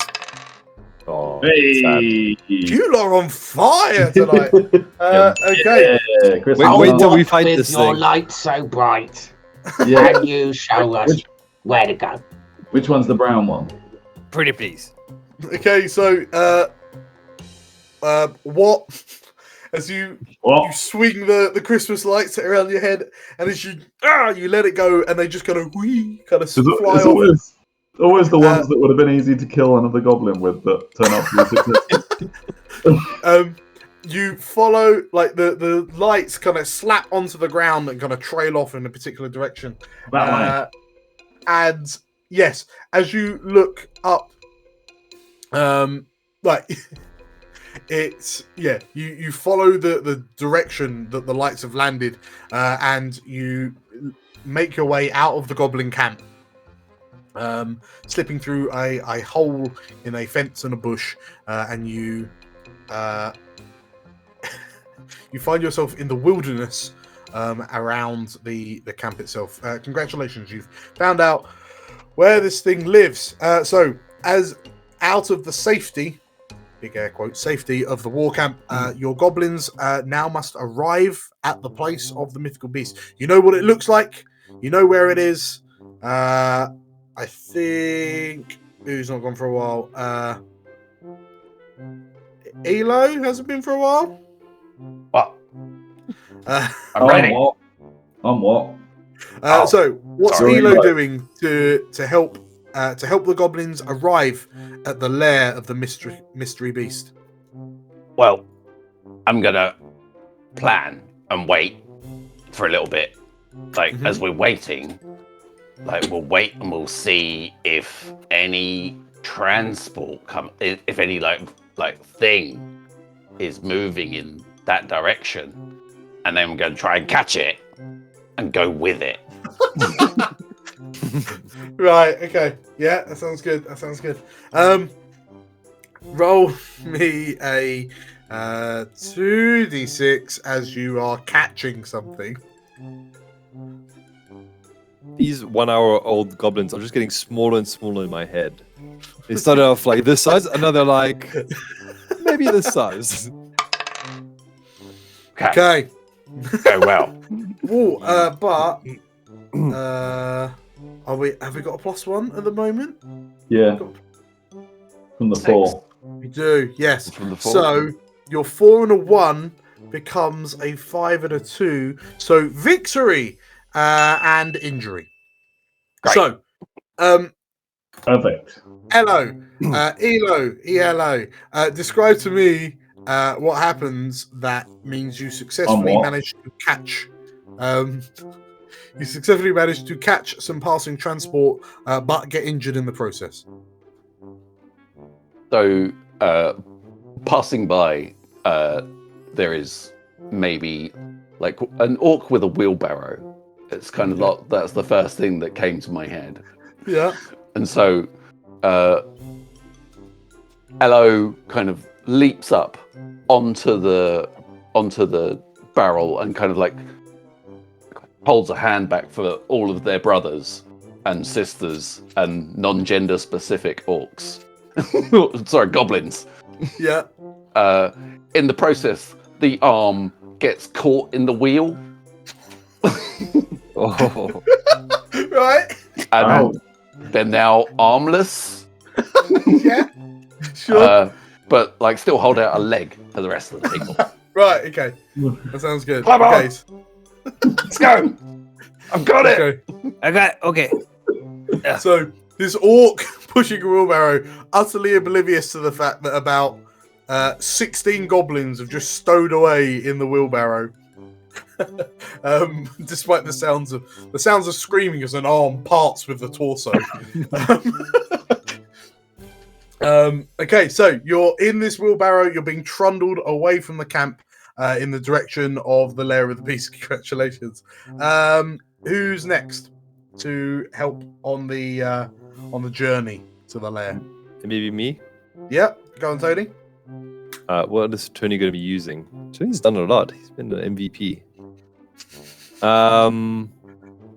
Probably nothing useful. Oh, look, be on the lookout.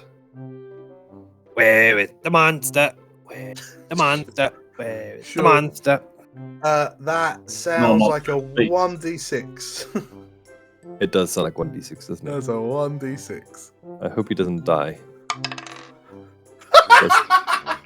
It's He a did. +1. It's a +1. Oh, it Is is it? a +1. It is a. It doesn't He's matter. already injured. He did. Okay, so Tony Starch, as you lift your welded on tin can helmet head out of the wheelbarrow to have a little look around, describe to me how you sustain an injury which will then inevitably kill you. I think the orc that's pushing the wheelbarrow, but I think they're not pushing it, they're pulling it. Okay. Leads behind to find a flask or something, Yeah. and then just ends up grabbing Tony Starch's head and sneezing or chomping on it or some form of basically gets eaten by the orc, I think is really what Okay. happens. Accidentally So- eaten. Grabs the can, twists it.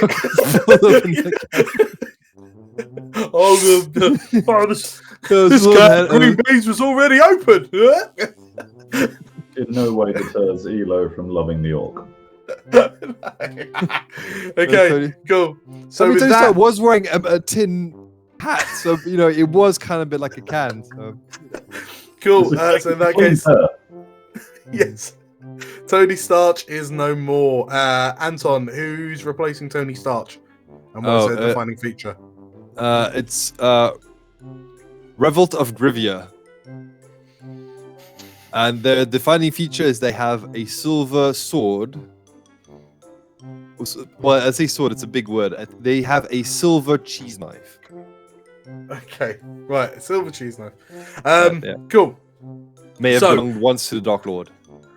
So you all watch as Tony Starch is unceremoniously eaten by an unwitting orc. Who's next to pick up the slack for the safe arrivings at the lair? Bingo, bingo, bingo. Go, Bingle, go! Bingle is also keeping a lookout. Sort of remembers from the map turning that the orc is not going to go down. Mm-hmm. So Bingle is going to try and is gonna just try and just silently whisper, like going, "No, you need to get the other way. Go. This is your conscience. Go the other way." Okay, right. They're all too stupid, but don't know. Amazing. I don't know if I can call that a distraction. You know. So I think that's a straight D6. It's also going to get eaten by the orc. Oh, 5. Oh, it works. it works. Okay, so the orc is just pulling this out along, just stops and. Oh, You're right. you know what? I've never gone right before. Says this orc. Now at is the time. And the orc goes, "No, I think now today is the day I will go right." And turns right at the crossroads and trundles off in the direction you needed to go in. I knew he was a leftist. Okay, that is Bingle. What hasn't been in a while? What's up? What is up? Yeah. So, what's what doing? What would like to practice with his SWAT, please? Because we've got to prod the beast, and practice makes perfect. What the... Okay, yeah, sure. After picking out Zot from the swatter, the pieces, Yeah. what Just a couple of is now singed going to nose practice swatting Okay, that sounds good. on the wheelbarrow Okay, in midair. roll me 2d6 as you use your formidable fly swatter. Well, maybe not. I don't know. Not essential. It's just practicing. Up to you. Well, I mean, you're using the heirloom, so arguably it's a 2d6. You can do that. Not ideal.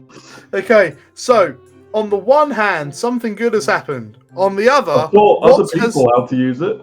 Watts has killed not to use themselves. So, describe to me how this pans out. So, Watt is aware that there are dangly bits on the beast, and Watt believes that the best way to swat the dangly bits are to jump as high as possible, which means jumping off the wheelbarrow as high as possible and swatting at the same time. However, what did not take into account whilst swatting was that Watt had no wheelbarrow to land back on afterwards because it was in forward momentum. Yeah. And Watt jumps really high, swats with an extremely impressive style, which teaches the next person how to swat. But there is no soft landing upon the bed of goblins, and he lands on a bed of thistles, which just apparently passing by the wheelbarrow and skewers himself in many hundreds of places. Okay. Death by thistles. Okay. Very good. Staff, who replaces what? Blimey. What? We've No! What? No! What? What? No!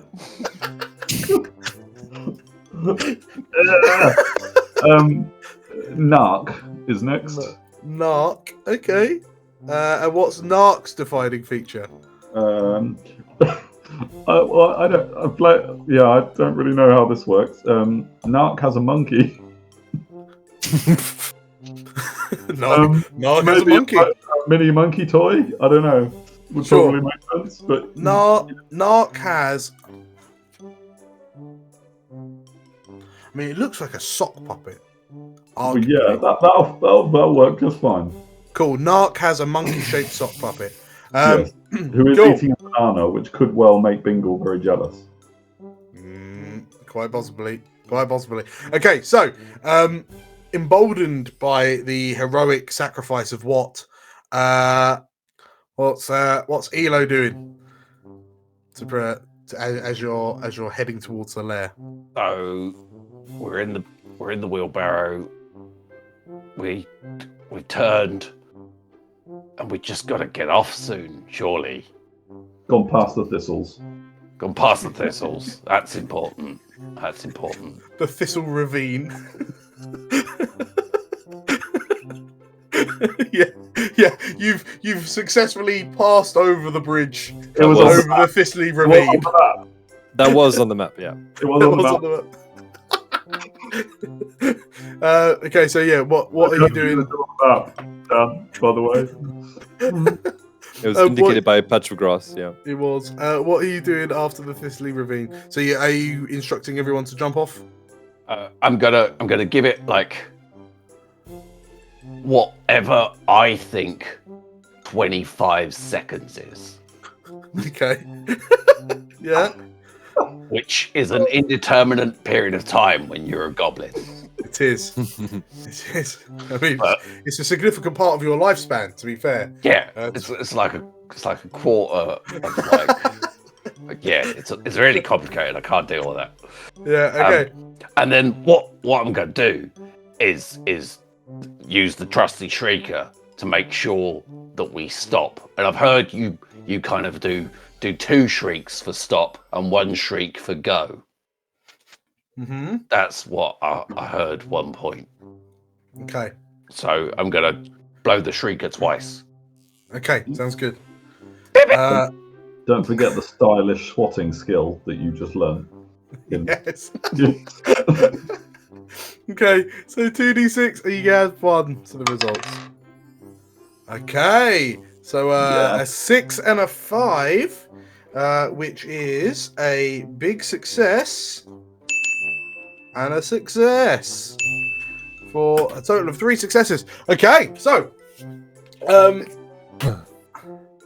as you give 2-shot toots of the whistle, and the orc just instinctively, oh, that's the sound for the stopping, and he just stops. Stops at his tracks, and as the orc looks around, kind of slightly confused, all of you pour out of the wheelbarrow and just kind of disappear off. Get out! Off, like, get out! Not too far away. You can see that there is a. Well, tell you what, Chris, explain to me what it is. Like, you've arrived at the lair of the mystery beast. And as Elo had the vision, describe to me what the lair looks like. The lair has it's kind of like the Dark Tower, but less dark. Okay. It's definitely it's got like a big tower. Yeah, it's got like a big tower because towers are cool, and I know about towers. And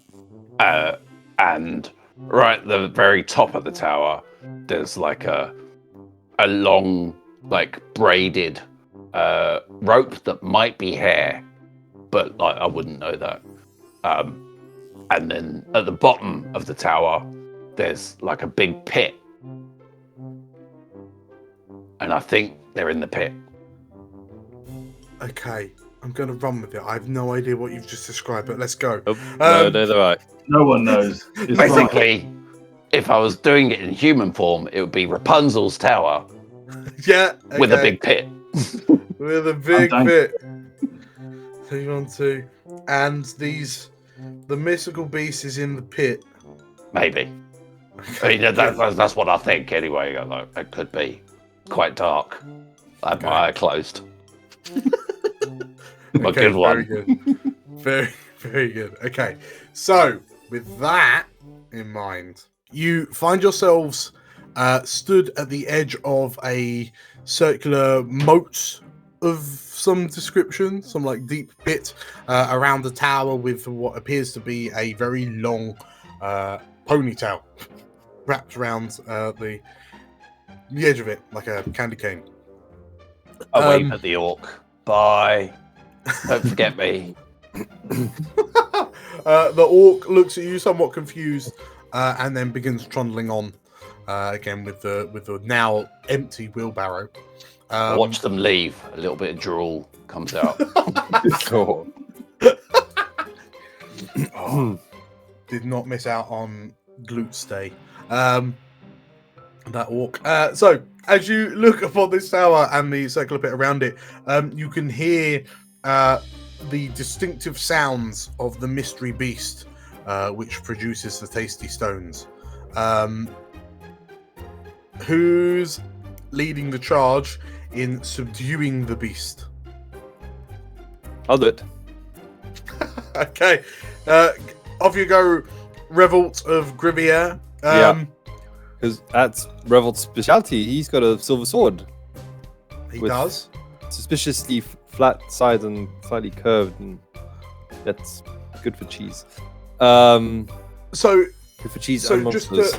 just to check, at the bottom of this pit, are there horses? Is it a pit of stallions at the bottom of this pit? Possibly. We wouldn't know what stallions were. I don't know. Or the wag pit. All we know is that they've got tasty rocks. Tasty rocks. Brown, tasty rocks. As you peer over the edge of the pit, you can see a number of large creatures. You've never seen anything like them. Quite literally, you've been alive for about an hour and a half. But this creature is quite low to the ground, very wide, has this hard grey skin, almost like the metal armor worn by the orcs. And there's a small kind of a small tail that swishes at the back end of it, and on the long head, the long face that protrudes from the front of it, you notice that there appears to be a rather... No, I can go one better than a rhino. Wallowing in the mud pits at the base of this thing. Yeah, large grey creature, wet, small wiggly tail, very long face with a big bulbous kind of nose. And as this creature rolls over in the mud and opens its mouth, 4 very noticeable stubby fangs. For you, this is one of the most marvelous things you've ever seen. For us, these are hippopotamuses. I told you I love it. Like, look at that face. Look at that face. I told you about the face. Isn't it the most beautiful face you've ever seen? It's got tasty rocks in its mouth. Got Quick, tasty before it rocks. eats them. Got tasty rocks. I got the colour wrong. Maybe. I don't. So, you see these things wallowing around in the mud pits around the base of this tower with a long ponytail wrapped around it. Go, Revolt of Grivier of the Fellowship of the Avengers. Go. Yes. Revolt is going to take his trusty silver sword for killing monsters. Equip the ring, the one true ring of power, which will, give him many powers. Oh, will it? And yes. Okay, yeah. And he will charge at the beast and slay it. Okay, roll me. You're using your defining feature. You're using your heirloom. And the ring of power for invisibility and flight at the same time. Cool, naturally. Roll me 3d6. With a +1. No, because that was that is also +1. Oh right, there was a 5. I'm with them. Ooh. So, Death. Anton, describe to me as you as Revolt of Grivier of the Fellowship of the Avengers, as you go charging into battle with this large, moist, round, grey-skinned creature. It's a dragon. It's a water dragon. It's a big water dragon. Tell me how you achieve 2 successes in slaying it. Something bad happens and then you die. Revolt will charge at the beast. Yeah. And seeing its trunk, will try and stab it. Yep. Except the grey water dragon will sit down on Revolt. Yeah. And that will choke him out. Okay. But it will slightly injure said water dragon because you got a the, 6. the pointy thing will stab behind. So as you run forward, and then with your cheese knife, is it a cheese knife or butter knife? Butter knife, yeah. Butter knife. Okay, so you and you're charging it from behind, and luckily the butter knife finds the one point of ingress on this mystical beast on the back end of it.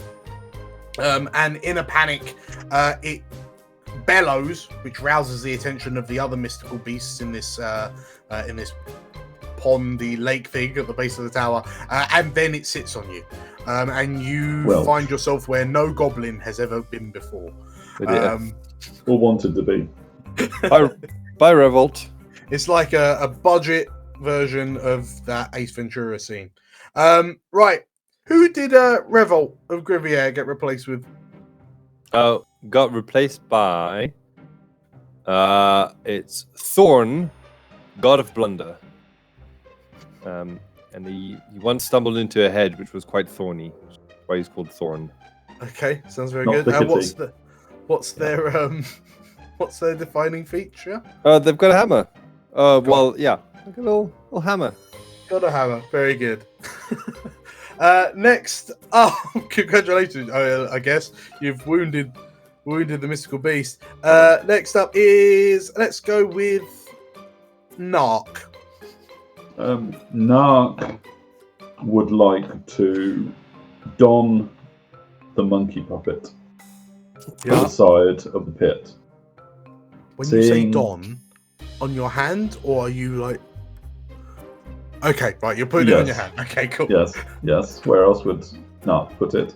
Yeah. And seeing that the beasts in the pit, beast or beasts, are now alerted to our presence, would like to almost do what Bingle is good at doing, and distract them all with the monkey puppet, so that they forget that they're under attack by a horde of armed goblins, and they just look at the monkey puppet instead. Okay. Do you get points for using someone else's divine feature? Other goblins can help. I've seen many very good distractions. Narc's been around for all of it, right? Yes, just kind of watching on the sidelines. I believe if someone's willing to help you, they can roll. They basically roll their own roll and suffer their own penalties. So, if anyone would like to help Narc in distracting the hippo, the mystical beast, Bingle will help. Trying Specialist. To make a sound of whatever that sock puppet is. He doesn't know what sort of little creature it is. So he's just. So I think it goes bear. He's just gonna scream really loud and go, "Oh, look at me! Look at my long thing I've got here. Ooh." Basically, we're all going to distract them, and no one's actually going to do anything. Keep going. Steph, you are using your feature, so you get to roll 2d6. Nate, you're helping, so you get to roll 1d6. This is going to help. The distraction is perfect. It's going to help. Because currently, you're on a -1. So you're on a minus one for the others. So that is a double something bad. No. And a something good, which unfortunately just equals out. Why -1? Is it from my roll? From your roll, yeah. Because the trumpeting of the mythical beast as it was attacked from behind. Aroused the suspicion of the other beasts. So so as the two of you put on your distraction show, We get all the attention. all of the mystical beasts in this pond lake turn to look at you, and you watch in unison as they all, and all their nostrils flare, and they and we realise just that despite making this merge. distraction, no one has actually taken the opportunity to do anything with it. All of the beasts, magical beasts, descend down under the water, and so you can just see eyes and like little flappy ears. What does Elo do? Elo's very busy, just because he's even more in love than they ever were. There's many of them. One-armed Elo, right? Okay, has fallen in love with the mythical beasts. The noise is delicious, and just I think I'm gonna go and talk to them. I'm gonna go and say some sweet nothings in those ears, Can only go well. see if I can seduce them with my one goat eye. I'm gonna make eyes. I'm gonna make an eye at them, not Okay. eyes plural. Right. So, you're falling in love with them. You're using your defining feature. Please roll me a 3d6 as you attempt to seduce the hippopotamus that's in some distress because of the goblin that charged it with a butter knife. Okay, so bear in mind we're also rolling on a -1, so your 6, 1, and 4 becomes a Isn't that a plus victory. No, it My was 2. 4 turned the 5 down to a 4. So Anton's No, it was a -1 3, turned yeah. both of your 4s Oh, into 3s. it's like a chain reaction of 3s, isn't it? Yes. So, you succeed, Elo, in seducing the hippopotamus. Ooh. But Very important. something bad happens and then you die. So, baby. talk me through this. Oh, you're lovely, you are. You're the most delicious, beautiful thing in the world. I love you. Oh, you've opened your mouth. Oh, look. Are those the eggs? I'll try and take an egg. Okay, with the sound of a thunderous clamp, Elo disappears into the maw of the hippopotamus. You would have wanted to go that way. You all watch in abject horror. From inside the hippo, you hear, "Oh, baby. Oh, not so hard. Not too much. Too much. No. Too much." Less tongue. It tickles and burns. Okay, I forgot he was one-armed as well. as you watch this goblin disappear down the gullet of the hippo kind of stands up. You can see a green and red mess on its back quarters as it stands up from the pool with a butter knife sticking out its arsehole. And this hippo, content with its meal, just kind of lies on its side and then goes into a pleasant little sleep. You've successfully subdued the beast. Okay, so as Elo shuffles off this mortal coil, Chris, who replaces him? Who replaces him? He's called who? Oh god. They're called who? We've had what? Now we've got who. Okay, so what is who's defining feature? Is it obvious? The luscious lips. Okay, right. So who steps forward? Kissing. Kissing. Bingle. The mythical beast has sat on Revolt of Grivier, has eaten Elo, but is now asleep. How do you begin to retrieve the tasty stones? Not asleep, satisfied. Bingle overheard Elo mention tasty eggs before he met his demise. Yeah. And Bingle's like, no, They're mine! My tasty eggs! Mine!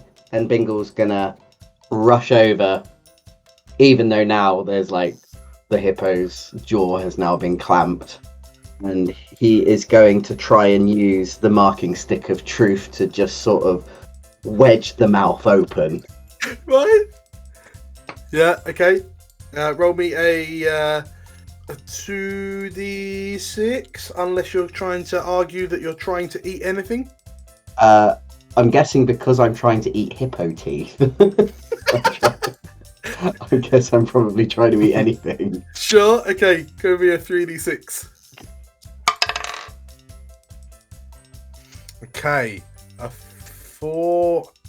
Are we running on plus ones? We are running 4, on. yeah.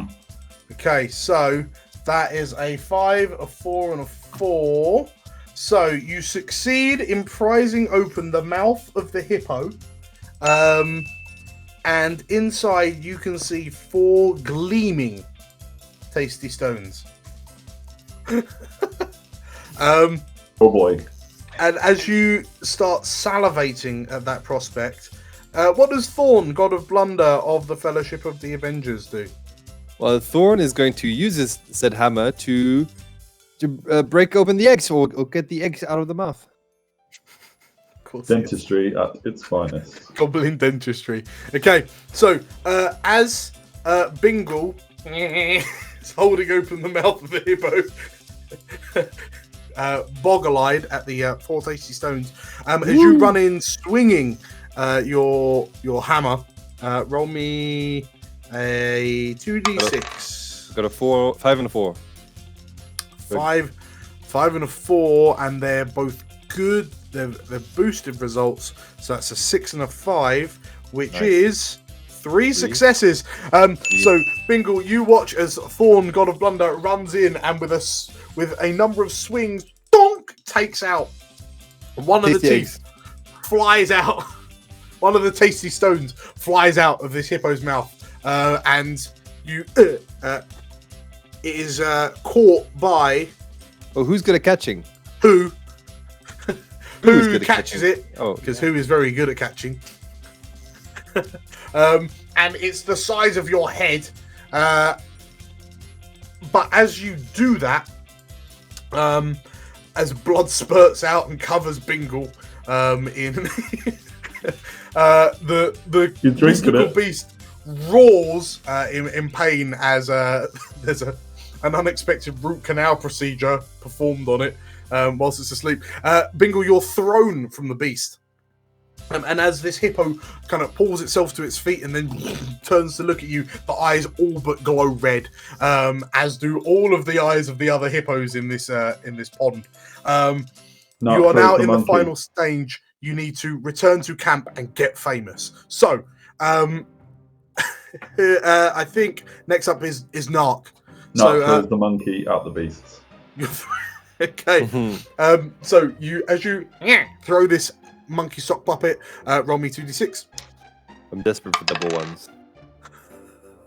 Oh.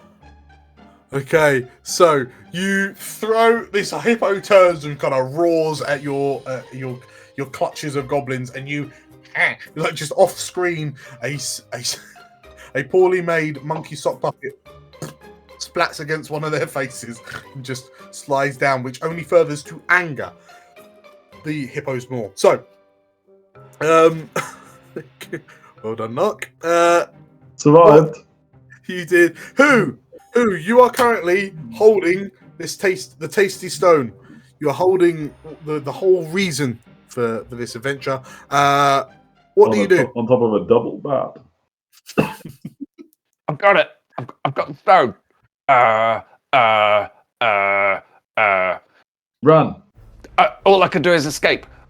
Up the tower. Yeah? Up the tower. Okay. There's nothing helping you here, so just a single d6, I believe. And it's a -1 to this. Excellent.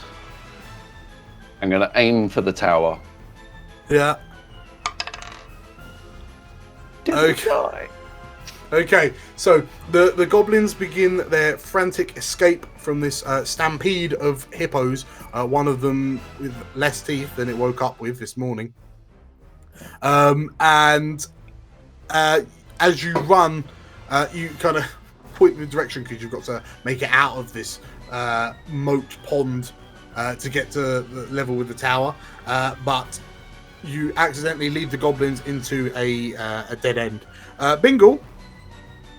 Bingle, who was covered in blood, what do you do?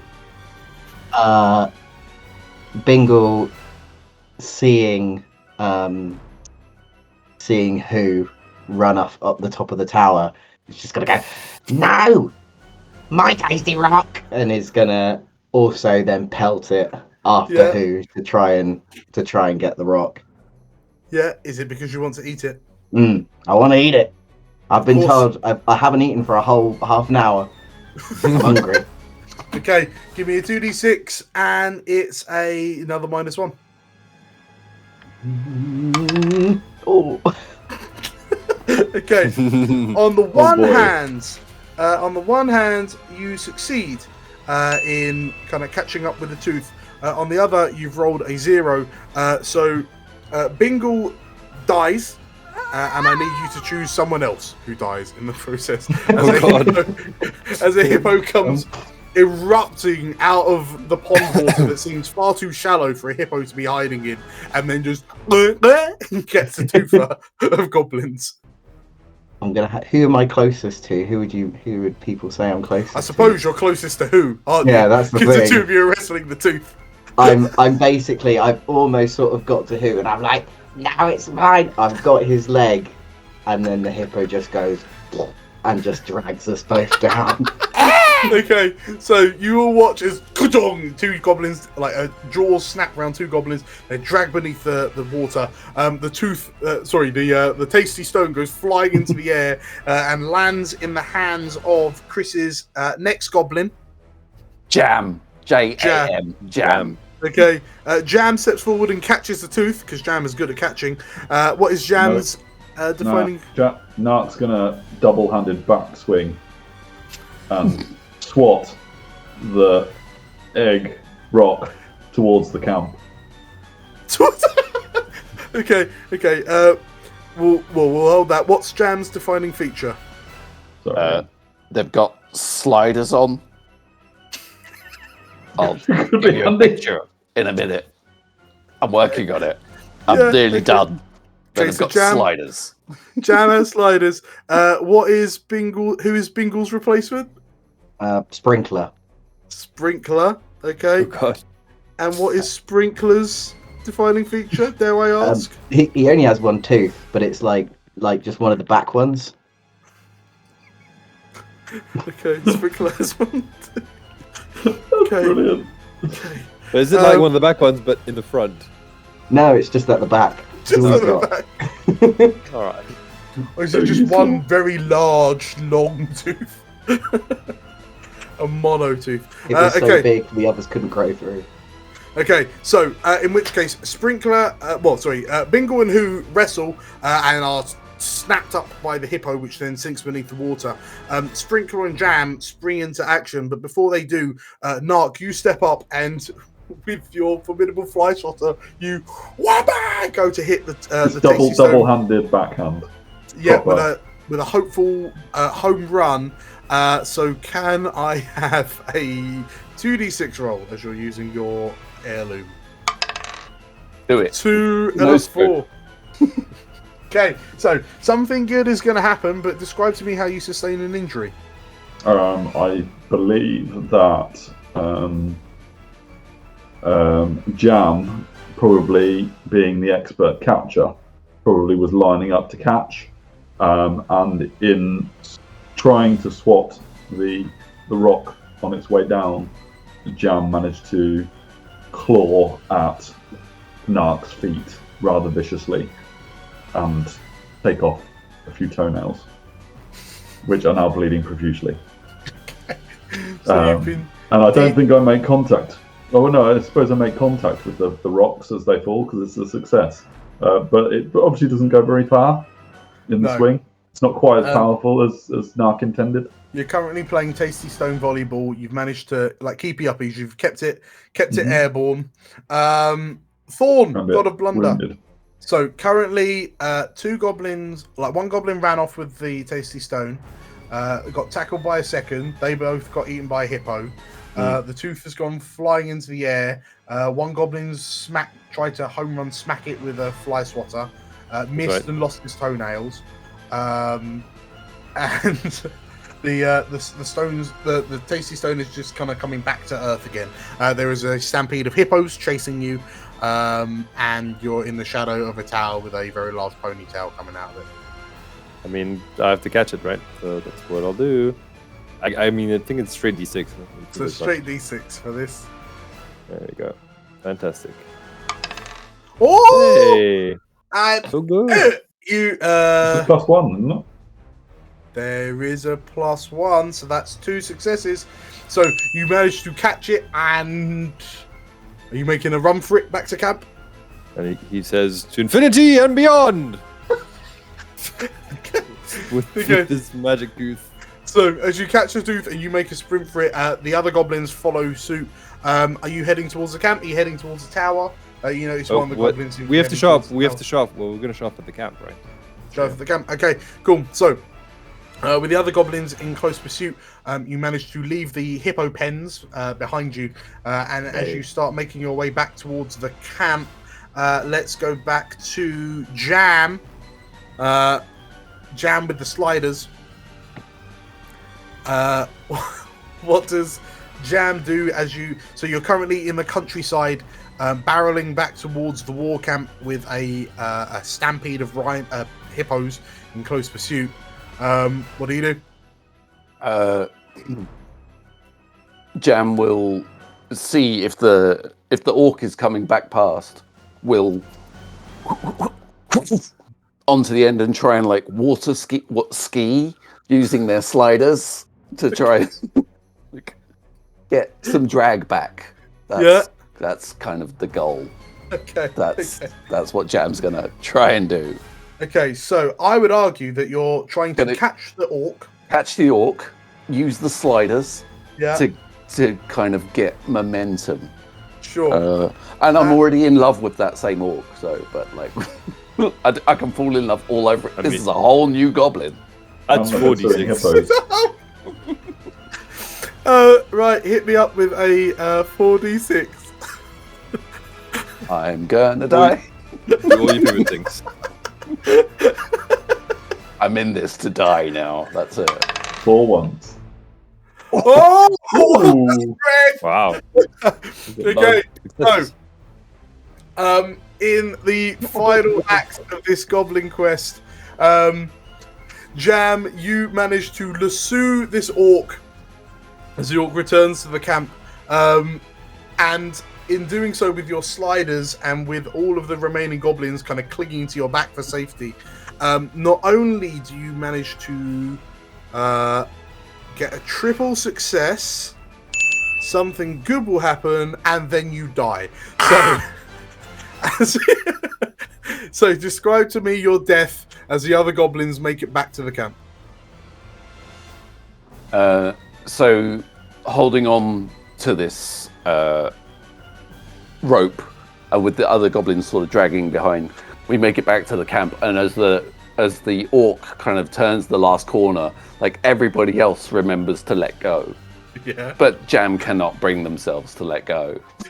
Right. It's the ride of your life. Jam is following that booty all the way to wherever the orc is going. So, given that you've got a spare success, let's say that Jam doesn't die, but instead disappears off into the sunset, following the wheelbarrow orc. Live their best life. Okay, so with Jam nowhere to be seen, in the last few moments, Chris, who does Jam get replaced with? Yes. Yes. Okay. So as Yes steps up, between the four of you, Thorn, God of Blunder, Sprinkler, Yes, and the toenailless narc. Describe to me how you get famous with the retrieval of this tasty stone.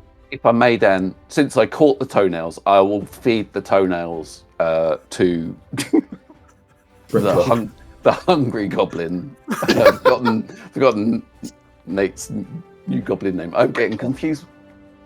Sprinkler. Sprinkler. So I'm going to feed the toenails to Sprinkler. Just Lovely. before I go off into the distance. Like, take these. Don't eat them. Okay. Well, So they're mine.